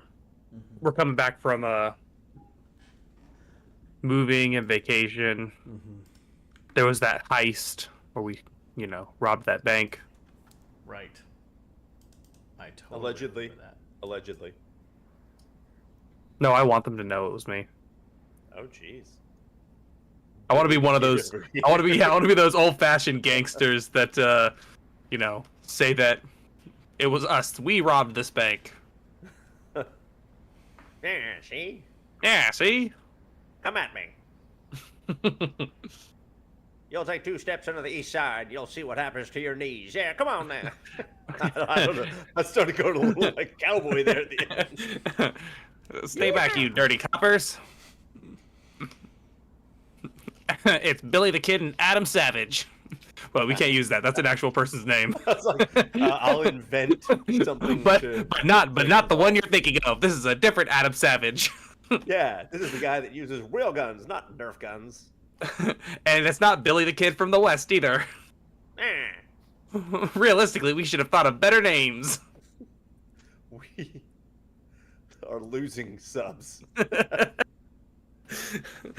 We just need to do a like 30s, 40s era gangster RPG. I did one of those once. Convinced a mob boss to give me a van full of dynamite. We have Billy the Kid at home, Noodles. The Billy the Kid at home. Wow, I'm up to 2 willpower now. Time to I cast am- some spells. Oh, Josh, by the way, it says we're playing Baldur's Gate 3. I changed that. I changed it and it didn't save. Hold on. Where does it say that? On YouTube or Twitch? Twitch. Oh, yeah. I don't had know this if it says issue it on before. YouTube. When I change the game title on Twitch, it doesn't update sometimes. Unless I go on Twitch and do it, because when I do it from OBS, it doesn't propagate. It's very annoying. I can't even get to YouTube. I don't know if my internet's acting up or not. fix it. Bill, YouTube is trying to get me to watch the final Women's Elite Madison Track Cycling World Championship. And this is the thumbnail it's Fixed it. showing me. 1 sec. Oh, that's like they probably just like picked a random point. Yeah, That can't be on yeah, purpose. no way they set that thumbnail. I mean, Oh man. here, I'll for anyone watching on chat here, I'll set it as my background so everyone can see. It's just so unfortunate. It's Like, very unfortunate. It literally has to be one of those things where it's just like, oh, grab a random minute in the video, and no one thought twice about it. We all need more willpower. I honestly want to go on like a failing streak just so I can get more willpower. Yeah, right? Alright, setting this as my background. So this is the thumbnail that was randomly generated for the Women's Collegiate Track Cycling Championship. These people don't deserve willpower. Actually, there were a couple push rolls in there. I didn't catch if any of them got willpower from it. It's just like, why would It's- that be the thumbnail? It's so unfortunate. Can you We're all hear me? hello. Can you hear me? I can Nope, hear can't you. hear you. You can hear me. Cool. Yeah. Yeah, there was no willpower used at all I didn't during have that any. fight and subsequent escape. I kept All right, hitting everything with my arrows. Okay. So we're back in town. We're back in the inn. Yeah, you return Yeah. to the village of Aylesbury, which, as a reminder, this is a small forest town with just over a dozen buildings total. Rickety inn in the middle of it, and it's a quiet town with only paths leading to it. There's no major roads coming through it. It's very isolated. There are beehives on many of the roofs, and bees buzzing all around the town, and the locals give you odd glances as you make your way back. Here's a question. As you're walking your way, you get out of the dungeon, you slam that thing shut, you're all panting and exhausted. Does anyone say anything to anyone the entire way back to town? Nope. I'm gonna I before we leave that thing, I'm gonna make sure there's no like holes, and I'm gonna try and like pack some dirt around like the exit. You try to But when I'm conceal it. done, when I'm done, just gonna like I'll pick my backpack and like front pack it, just carrying this fucking half skeleton. Your backpack is like glistening, and a little bit of honey is dripping out of the bottom of it as you walk, just leaving a trail of honey drips behind, and it's dripping down the back of your calves as you march your way through the forest, feeling all slimy and nasty. All of you are sticky as hell, and now that you're marching through the forest covered in honey, you're getting super dirty too. Everything you touch sticks to you. Grunrock is swollen in random places. Ralgar looks totally fine. I'm literally gonna put what I have of the corpse on Sir Archibald Truffles. That way I don't have to carry him anymore. Sticky donkey. Sticky donkey. Okay. As we're walking, I guess I'll say my ears are down, my tail is low. I'm not a happy wolf, and I say, everyone, I do not know how to say thank you. Each one of you played a role in saving me, and I will say that I do not deserve any share of anything that we sell that we found there. I am happy to have my life. What? Yeah, Grunrock's right. Shut up. Like, you bit the hell out of that stupid lich zombie thing. You deserve just as much of whatever we get out of this. Bergello, you get to the middle of your sentence when you're struck with You're struck with An a idea? realization. Ralgar's fur is darkening. The gray streaks in his fur are disappearing. He's got a little more spring in his step. I don't tell him. Ralgar, as you're marching on towards the town, you notice aches and pains in your old bones fading away that have been there for years. You're able to stand more upright, and your teeth, which have had severe decay for many years, are feeling sharp and slick and smooth again, restored in places where you had gaps. And you look at the backs of your furry hands, and you see your fur turning a dark shade of jet black that you've not seen for many years as the gray is fading away. And by the time you make it back to town, you have de-aged an age category and get an attribute point into a stat of your choice. Woo! Do I lose my reputation? No. You- Ralgar's your young dentures again. fall out. Ralgar, you've gone from mature to adult. Wow. Man, that jerky does some magical work. Guys, I feel amazing. Look how high I can jump. And I jump as high as I can. Oh, he's got some spring in his step. He's like an Australian shepherd going for a frisbee. I just grab one of the femurs. Go long, boy. You no longer feel like you need to lean on your walking stick, even. It might be time for a new class of weapon for Ralgar. Yeah, you get to pick where that attribute point goes.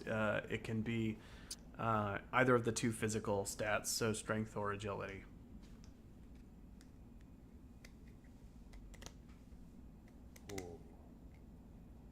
And how much of this jerky do we have? That was my question. How many Hold units on. of this do we have? A bag full of it minus one. Minus two. Grunrock still has one. That one's not consumed yet. You've had two. Right? You consumed two. No, but he bit ripped him. one off when he ate Yes, it. I bit him, and then I consumed one out of the bag and threw one out of the bag to Grunrock. So what is our grand total of flesh? Do you want? Actually, point of order. We should maybe step into the woods and start separating flesh and bones because, I mean, we're getting to stay at this inn for free. I don't know if we're going to get to finish our week out here. I don't think You we know. should finish our week out here. I think we need to ask the innkeeper, the tavern owner, where the closest town is that actually has an economy so we can sell all this crap and ideally, I don't know, repair some armor, gesturing at you two guys, buy some arrows, gesturing at my quiver. Well, that's if we stay here, we don't have to pay to sleep and eat, and I can repair our armor with my crafting skill while we're here. But I don't know what the townspeople are gonna do. Yeah. Well, we need to separate the bones and the flesh and Yeah, we definitely need to be doing stuff some like that, but Let's- not in the. I don't No, think that we not should in do the that in the tavern. We can do that out around Sir Archibald.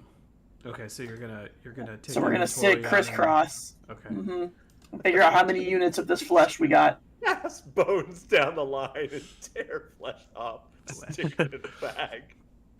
We said, like, here's the flesh, here's the golden bones. People in the town just like walking by looking at us weirdly. You can elect someone to roll how many units of flesh you have, because it's going to be 4d6 minus 2. Can we each roll a d6? Does the cooking skill have anything to do with this? It's No, it technically does not. preparing meat. This has Or been cooked crafting. long ago. I tried. What about skinning? I don't have that either. All right, you know what, Josh? Just roll 4d6 for us. All right, I'm doing it. Josh is gonna curse us. I sure hope so. You have 8. Oh my god, that sucked. You're the one that told me to do it. You have 8 units of mellified flesh remaining. And literally no idea I how wouldn't know much that this either. kid's got to eat to remove We her don't even- curse. We don't even know if it removes curses. We know it makes you younger, which is concerning if we give this to a child, because then we have a baby with chaos magic.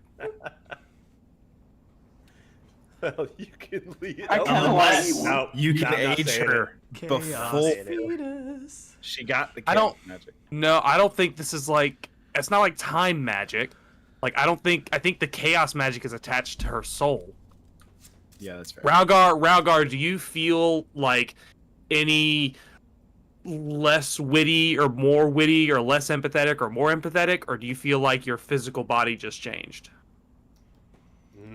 I feel younger. You feel I do not physically feel like younger. my mind has changed. But I will say this. I guess my voice has to change a little bit too. But I will say this. You see, my master, he told me. What? No, you just sound like What an are you anime laughing character. You sound like a really bad anime dub. I'm not gonna lie. All right, rein it in. Rein it in. Let's go. All right. I guess he didn't go to adolescent. He went to adult. So, Yeah, All right. Guys, everyone, listen. Oh my god. There is something you need to know. Okay.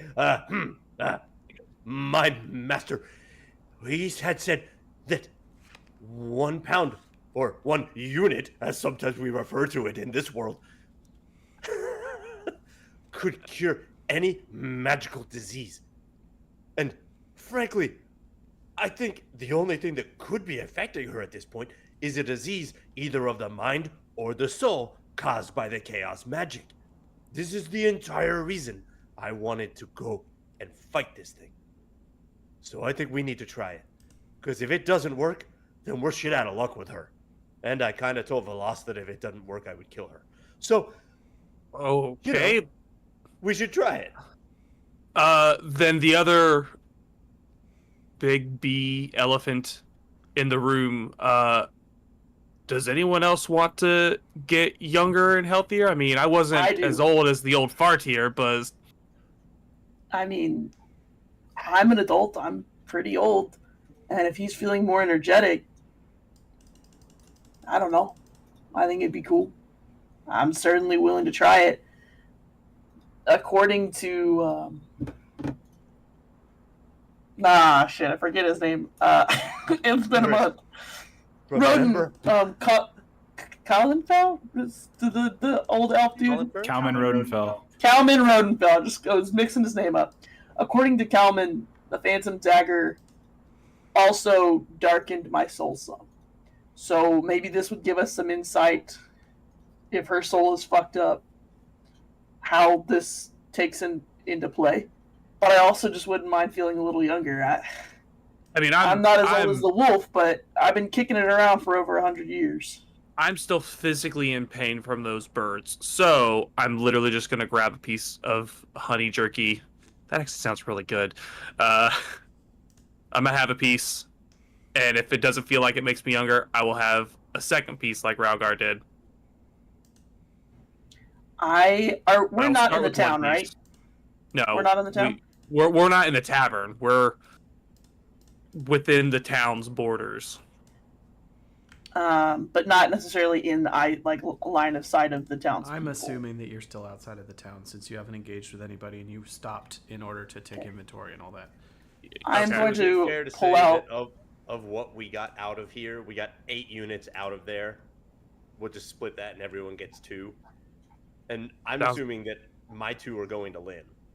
Yeah, Sounds Correct. good to me.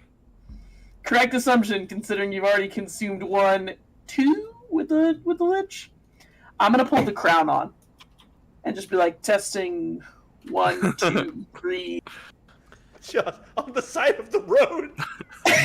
We're not in the town. All right, Velas places the crown on her head. Her eyes roll back so that you're seeing whites in her eyes, and she disappears into a dark void where you can only hear mumblings coming from her. Velas, you are you are experiencing a dark void where you are surrounded by floating crystals with voices. And Nayad, the eldest and wisest, her voice echoes from the ruby. She says, "You have come back to us." Yeah, we killed a Honeylich. And we're trying to figure out if it's flesh. I really hate to think about it like that. Will do anything to remove the dark magic off of the kid. And since I've been told that I've got a darkness around my soul, I thought that maybe I could do an inventory check as I was eating some of this. I'm just going to call it honeycomb. And it might help to do a self-evaluation if I had more than one self doing the evaluation. So here goes bite number 1. And I'm just going to Yeah, I already started eating while she's putting the crown on. Okay. I wasn't gonna radio in someone. I'm wounded. All Hey, damage to all attributes is removed from both of you. I didn't have any damage. 'Cause I I'm did. awesome. And Velas, you feel very little. It seems to have Like she, little to she no feels like she's a noticeable. little person. It sucks to be It an has elf little to because she no- lives for a long time. It has little to no noticeable effect on you at all. It's quite delicious, and you feel sated, and like you are very full and very satisfied, a little bit focused and energized. For Gello, are you young adult or I'm adult. you're adult? It just doesn't work on me because I'm an elf? Vergello, it heals all of your damage and all of your ailments. It makes you feel sated and alert in the same way that it does Velas. And you de-age and become young again. You get an attribute point of your choice into one of the physical attributes. And you look like a late teenager now. Like a young adult. It healed all my ailments. Did it heal my broken heart? Not even a little bit. No. The sadness remains, which is a lot like what being a teenager is all about. It feels my tummy, but I'm still sad inside. Mm-hmm. Well, I don't feel any different. I guess Well, it makes sense. that If I it only could knocks. eat this second piece. But Or you could. Velas, how old are you? A ton of money. I'm younger than Ralgar. But like, I don't think How you could hear old? Adam because he was very quiet right there. he said we could sell it for a lot of money. I don't know how effective that would be. It might be effective. No I one's would gonna much buy rather. flesh. Well, no one's gonna buy the flesh of a lich. Some people might buy magical candied jerky from a magical beast not described. To answer your question, Bill, I'm like, I don't know, like 120. Okay. Still If younger anything, than like Adam, who's gone from Oh. old to adult. right? But is that like the wolfmen don't live for over 100 years? They have shorter No, we live for about lifespans than 60. humans. Yeah. So if you knock off like 10 years from you and 10 years for Adam and 10 years for me, like that 10 years is irrelevant to you. Congratulations, you're now just 100 instead of 110. Versus I'm no longer 30, I'm 20. Yeah, I guess so. That was my thinking about it. Josh doesn't like fun, so he's not going to explain it to us. So that's what I was thinking what it was. Mm-hmm. I'm gonna swallow down this flesh and be like, well, I don't feel any older or younger. Does my soul feel any different?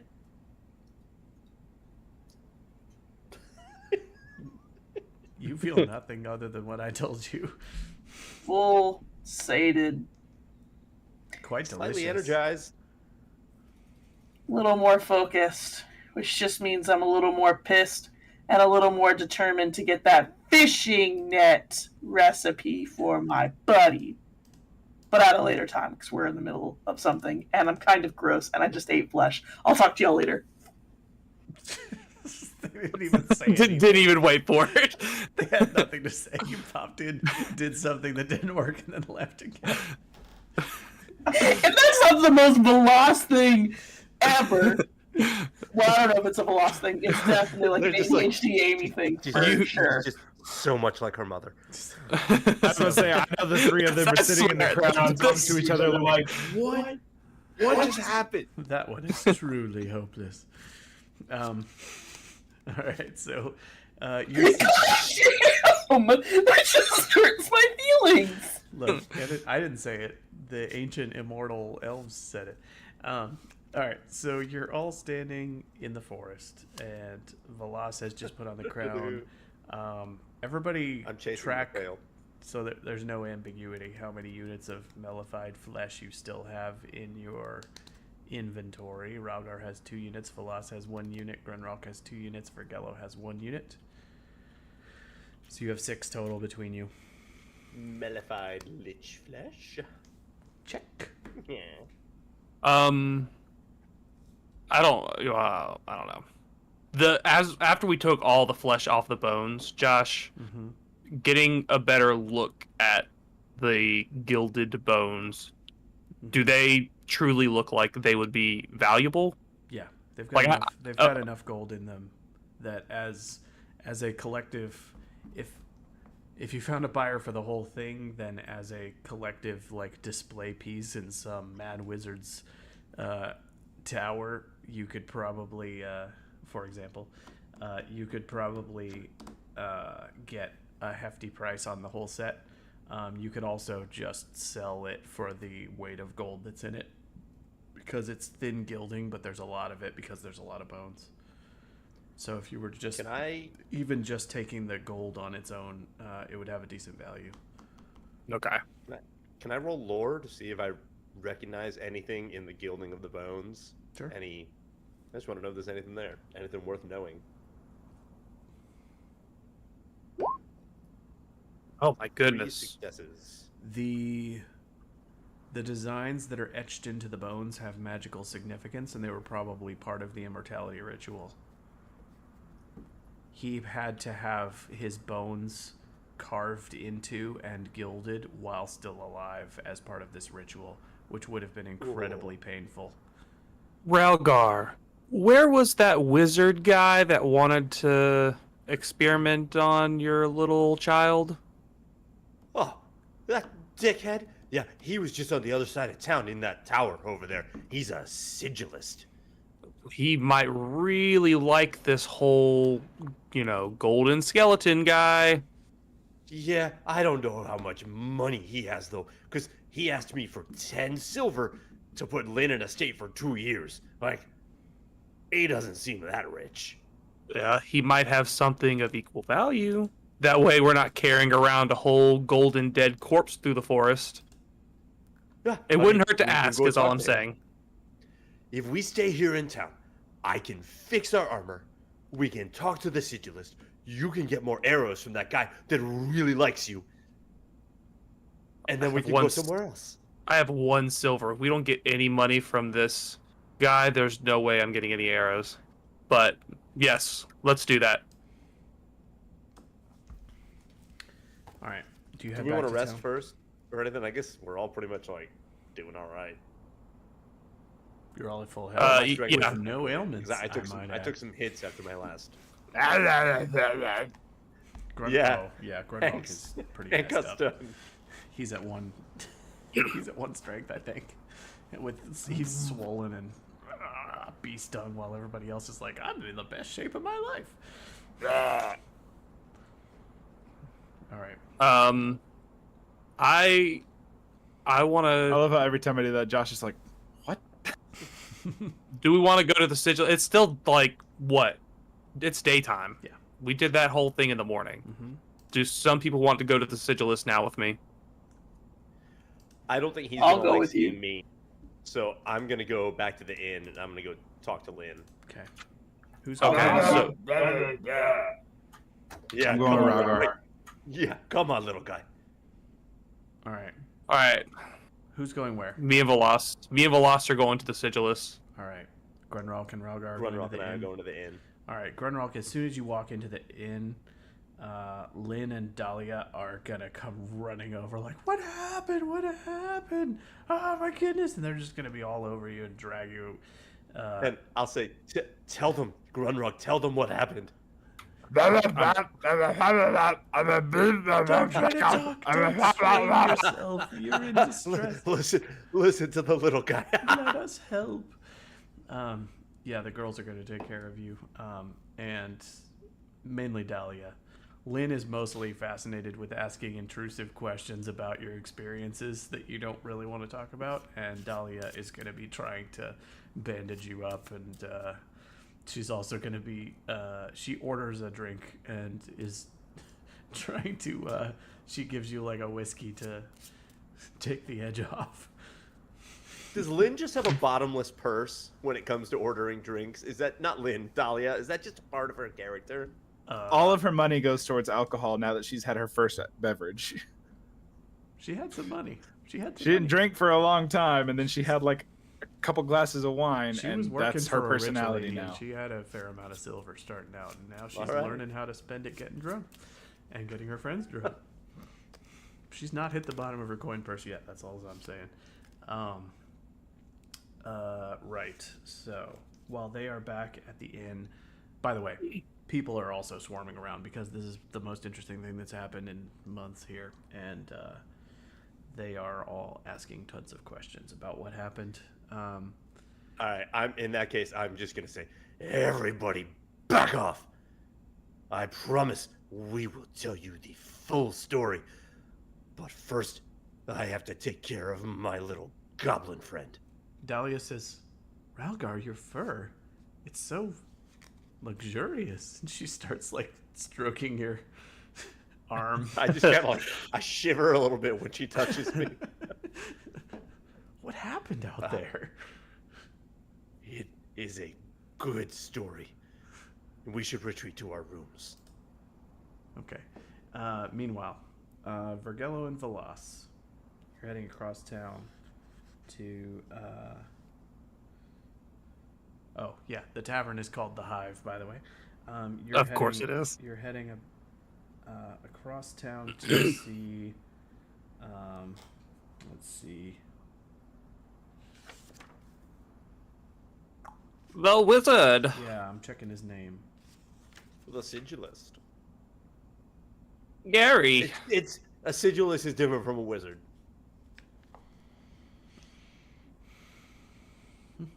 Sigilists use magic inks to inscribe runes and such that have their own power.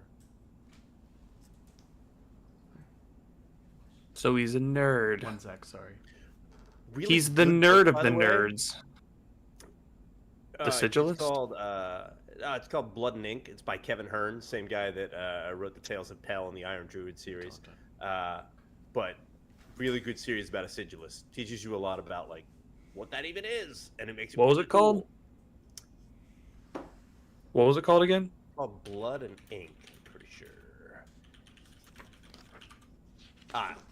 Paper and Blood. Well, Paper and Blood is the second one. What's the first one called? Come on, chat, help Let's me out see. here. It's the Ink and Sigil series. That it is. The first one's Sigil. just called Ink and Sigil. Yeah. Okay. So sorry. there are 4 words between the 2 books, and I got 2 of the words, just one from each book. That Sorry sounds for the cool, so I delay. added it to my wish list. All right, so it's Oros, the sigilist. He has a rundown tower on the outskirts of town that is semi-crumbling, and Veloz and Vergello are going to go up to it. It's now getting towards evening, so the sun is getting low. You give it a knock, knock, knock. Knock, knock, knock. Knock, knock. You hear footsteps approach. He opens the heavy wooden door, which creaks quite loudly, and he says, "Oh, hello. You're with that mad wolf that came into town, aren't you?" Part of a traveling troubadour, as it were. You are Oros, the sigilist? Indeed. We recently came by an interesting specimen that, we honestly I wanted to know give the you... girl. I already No, spoke to her. no. Not talking about her. We're actually talking about... And I pull out the gilded, skull of the skeleton. His eyes light up a bit. He's like, "What is that?" A fantastic specimen. Runic carvings all over the whole skeleton, of which we have all 206 bones, by the way. Gilded in gold. Open my backpack. May I? And He holds out a hand. sure. All right. I handed the skull. Interesting. Quite delicate. It's beautiful in a macabre sort of way. He hands it back to Thank you. Would you be interested in purchasing this piece? If not for decoration, the runes alone might be of interest to you. Let me look more closely, please. Yeah, this guy's rolling dice. Hold on. I really wanna like lay on the He studies the charm. He studies the shape. The way these look, they look like sort of polished, clean bone, but there's grooves in the shape of twisting magical runes carved in, and all of those grooves are filled with gold leaf, so that it has like gold lines all over it running in crazy directions, and it's very detailed and very intricate. He studies it, and he's a sigilist. He's immediately going to recognize that this is runes of magical significance.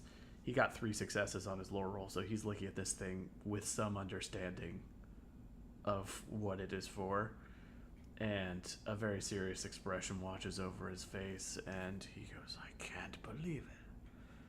I've heard tales of such things, but perhaps this was a failed attempt to create some sort of an immortal being." I'm just gonna cut my eyes over to Vergello. These are binding runes. These are life runes, life-giving, necromantic runes. This is fascinating. Fascinating.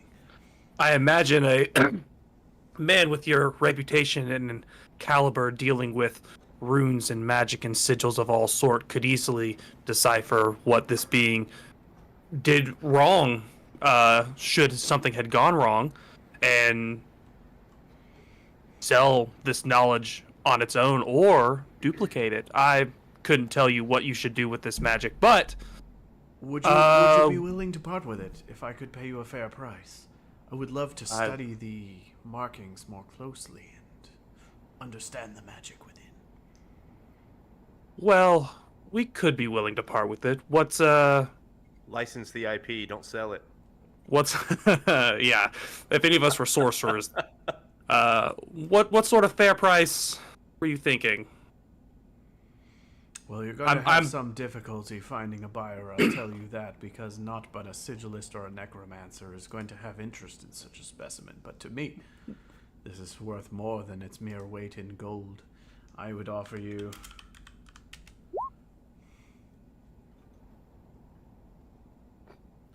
That's a lot of ones. That looks like it's worth less than its mere weight in gold. I would tell him, see, I've picked up these bones, and they honestly feel like they weigh more. I rolled so low. Than That's that. basically its weight in gold. Hold on. I was gonna say, as someone who works, you know, He said, hold on. He said, with gold. All right. And I manipulate him into rolling again. No, I got it. Josh is trying to figure the lowest number he can give us without having to roll without being again. completely unfair. He will offer you 25 silver. 2.5 gold for the entire skeleton. Do I know what its worth in gold would be? I mean, we've seen all the gilding. Its worth in pure gold would be about 2/3 of that. If you were to just extract all the gold and melt it down, probably. It would make like almost 2 gold coins, probably. If you were to scrape out all the gold leaf, melt it down. Versus 2.5 gold. Mm-hmm. Oh, unfortunately, that feels a little too low. We can easily lug this onto the next wizard tower we see. I'm sure someone might be able to do more with it. Though they might have much respect for the rune craft, since you are a sigilist. We are really looking to get more than, just half a gold more than it's worth in gold. Come now, Bergello, if the man doesn't have money, he's not got money, but perhaps he can trade in money on something else. He seems to be a magic man. Perhaps he can make things more interesting. What sort of proposal are you proposing? I got halfway through that sentence and realized there was no way out of it. I need a clip of it. It's fine. I believe my friend is proposing a trade in any perhaps magical artifacts you might have, along with some nice gold to go our way. Well, I don't very well just have treasures lying around my tower. I offered you a fair price for what you have there. Aside from that, I've only the knowledge inside my head. Can I do an insight check? Mm-hmm. Can I also do an insight check? Mm-hmm. And perhaps even like a scouting roll to we're inside of his house, just to look around and see if I spot anything that's I think would be of If you do a value. scouting roll, he'll be aware that you do it. You'll be pacing around looking at things. Nah, see nothing. So far, you're still standing in his doorway having this conversation. Yeah, I was gonna say I don't remember us going in his house. Mm-hmm. My bad, but I still got one success. All right. One success on the insight. You think that you don't detect any deception in him claiming not to have just mountains of wealth lying around. You get the feeling that he's being truthful about his ability to pay for this thing. You don't think you don't get the feeling that he's withholding a major secret with regard to his wealth.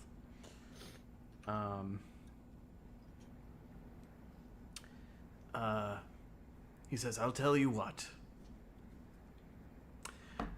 I've been here for some time. I came to this village and stayed in this village because it seems to have a strange enchantment about it, a life-sustaining property. And I have remained here to do my research for many years, and to be truthful, I'm somewhat older than I may look. He looks old to you. He's older than old, apparently, if he's to be believed. In my time here, I've heard rumors, tales of strange things, but not being the adventuring sort myself, I remain in my tower, doing my research, testing my magics, and rarely venturing out into the world. But you seem like the sort who might be interested in tales of lost treasures and strange places, Perhaps you could agree to my purchase price, and I could also tell you what I've heard about a ruin with an ancient, forgotten treasure, not too far from here. Can I inside check him? Mm-hmm. Push for 2 rumors.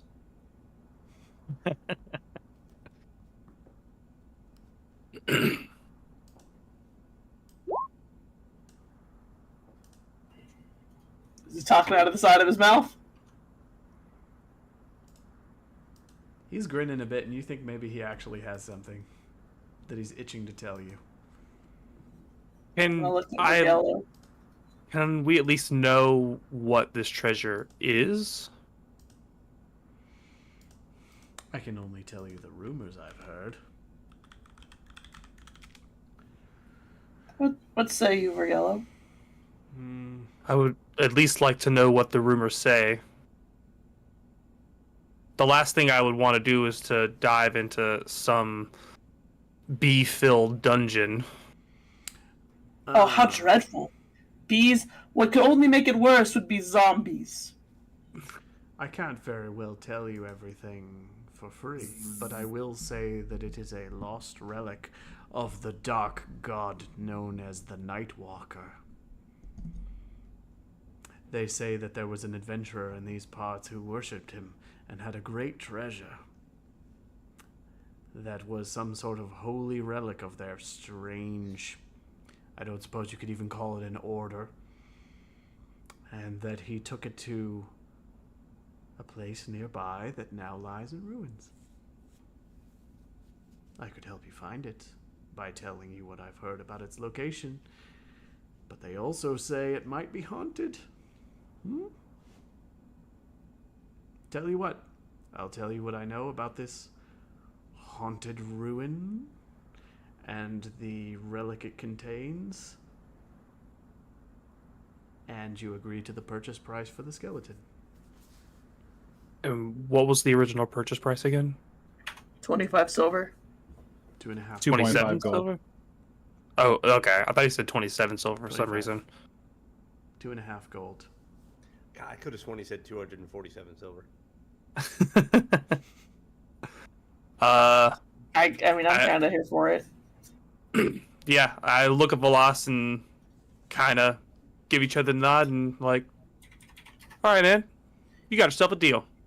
We'll just start slowly unpacking skeletal bits. He'll gesture. You're getting honey all over his floor. He's going to gesture towards a large wooden chest. He'll open it up, take everything out of it, and say, place it all right here.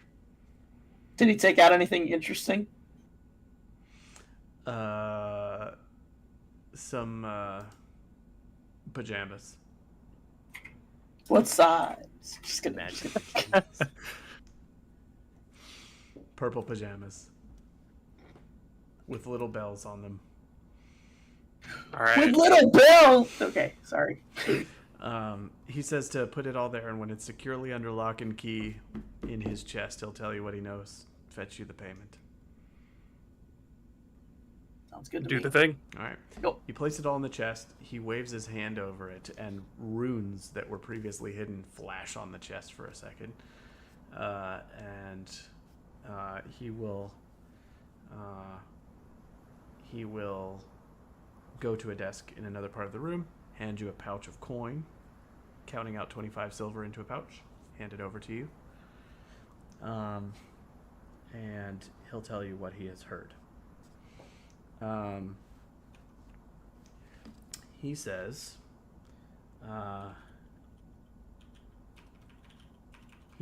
that in the period prior to the Blood Mist, during the Alder Wars, there was a prison called Fort Fang built on the banks of Lake Varda, which is a shortish distance here, well within a day or two's travel to the west. That was a prison, a privately operated prison built by a trading company that would promise to look after prisoners on behalf of the lords and nobles of other nearby settlements. And during that time, the land was ravaged by war. And so this was a place where when people had prisoners of war that they wanted to hold for ransom but didn't want to drag with them from military site to military site on their campaigns, they would drop them off here, pay this guy to watch them and guard them, and then come back to get them and sell them back for ransom later. So this guy was basically a war profiteer who built this private prison dungeon on the shores of the lake where people could approach it by boat or by road. And it was a fortified castle and it was surrounded by a graveyard because people would stop there and drop off their prisoners and bury their dead during the times of the war.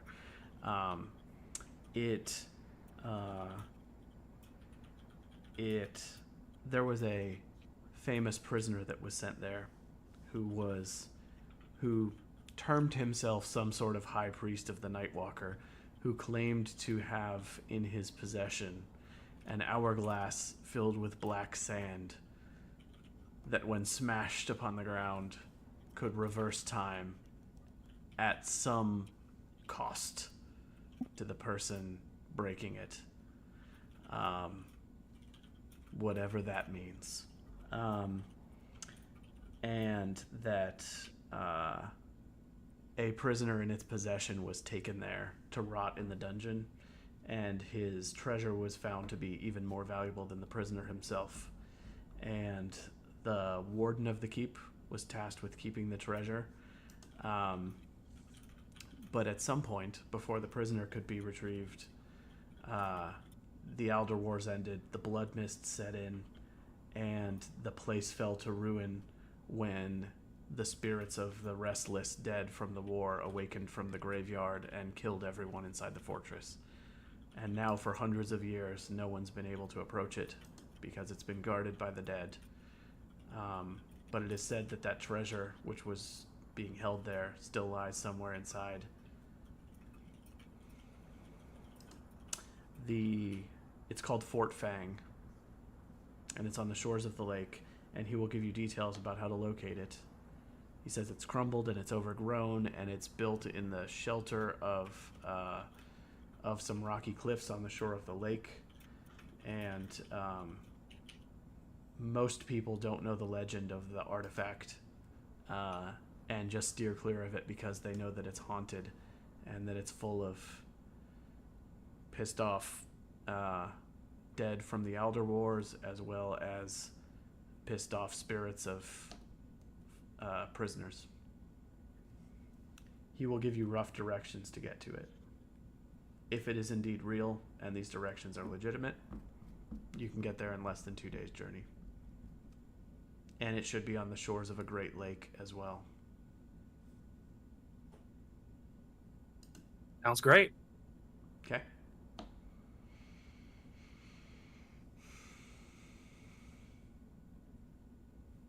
All right.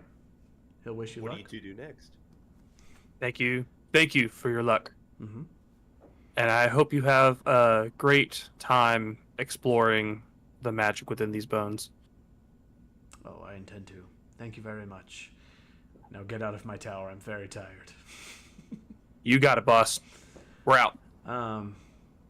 That's a pretty good wrapping point. Do you want to go back to the tavern and have any words while I pull up the...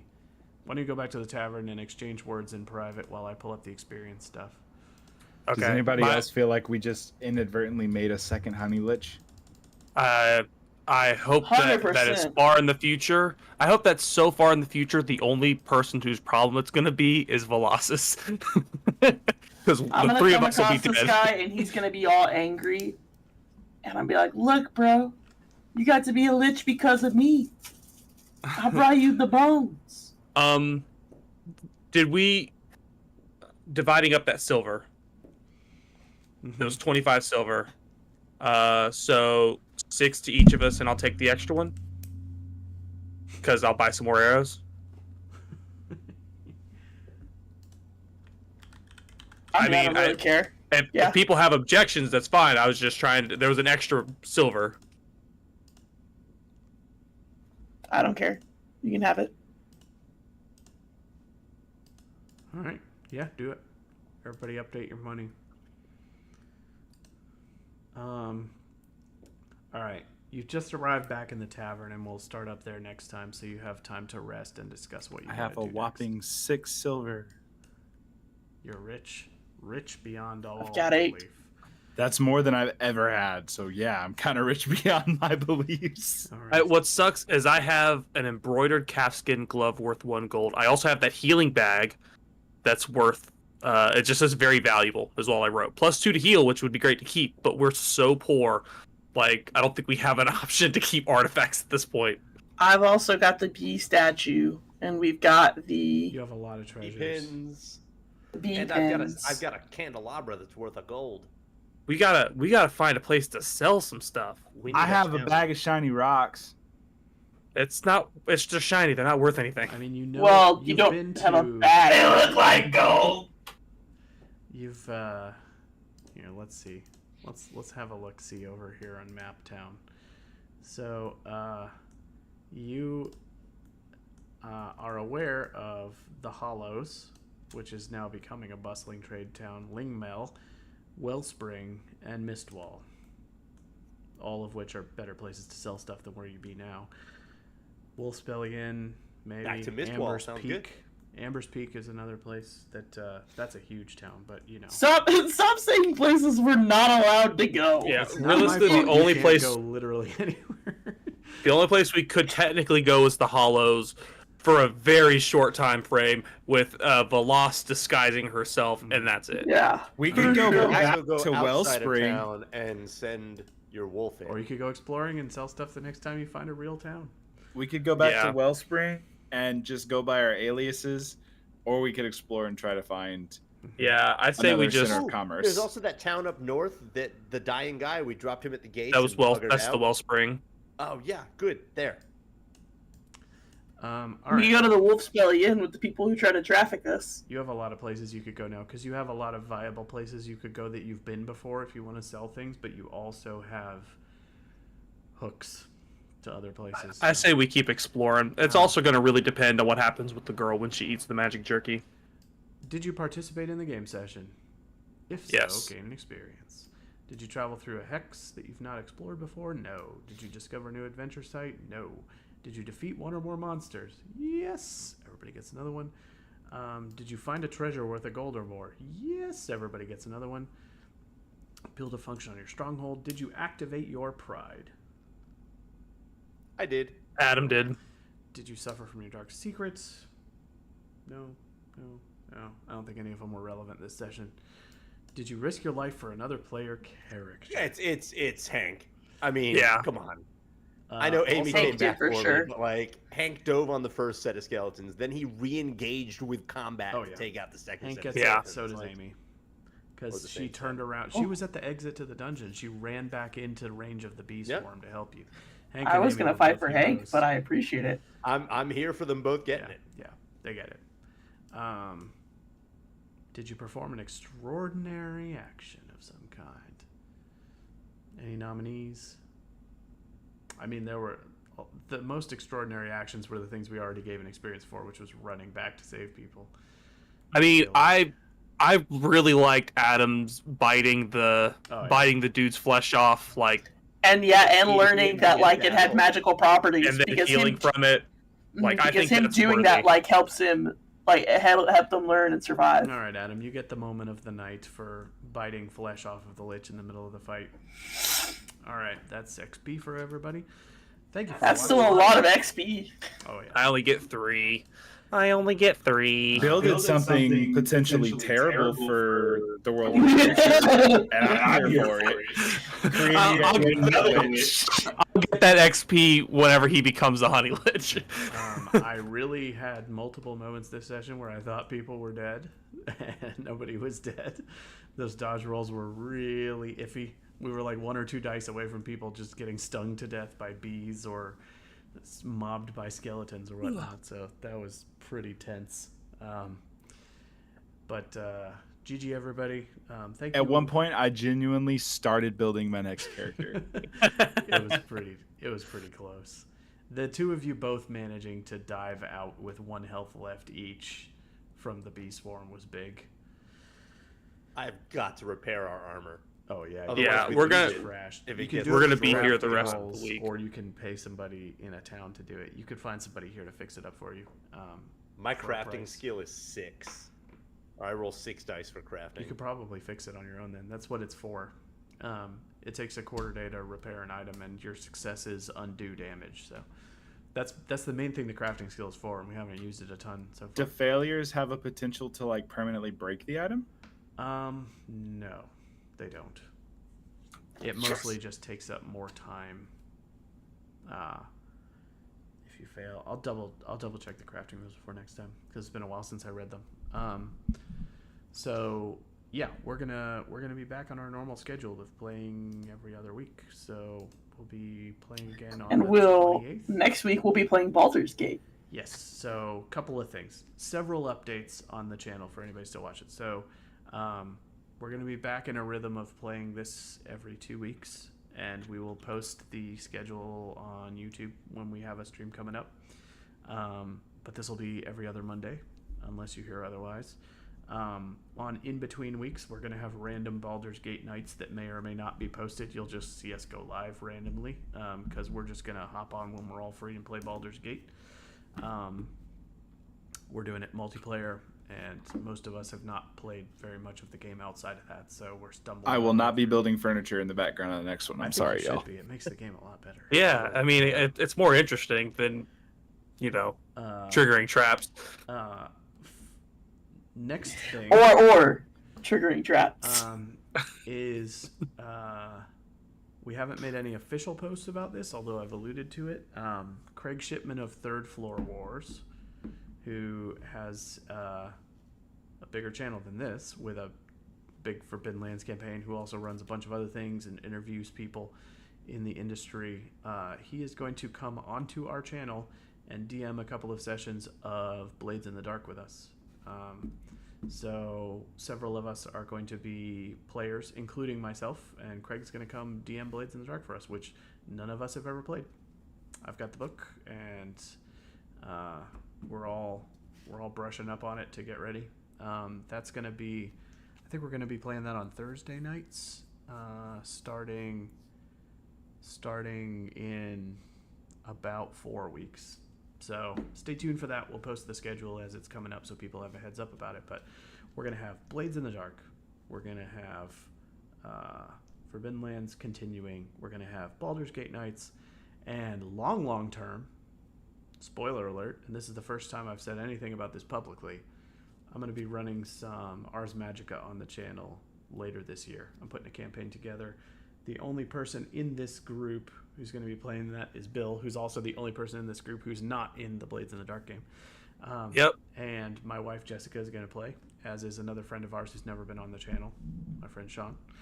And we're going to do some Viking-themed Ars Magica, and it's going to be awesome.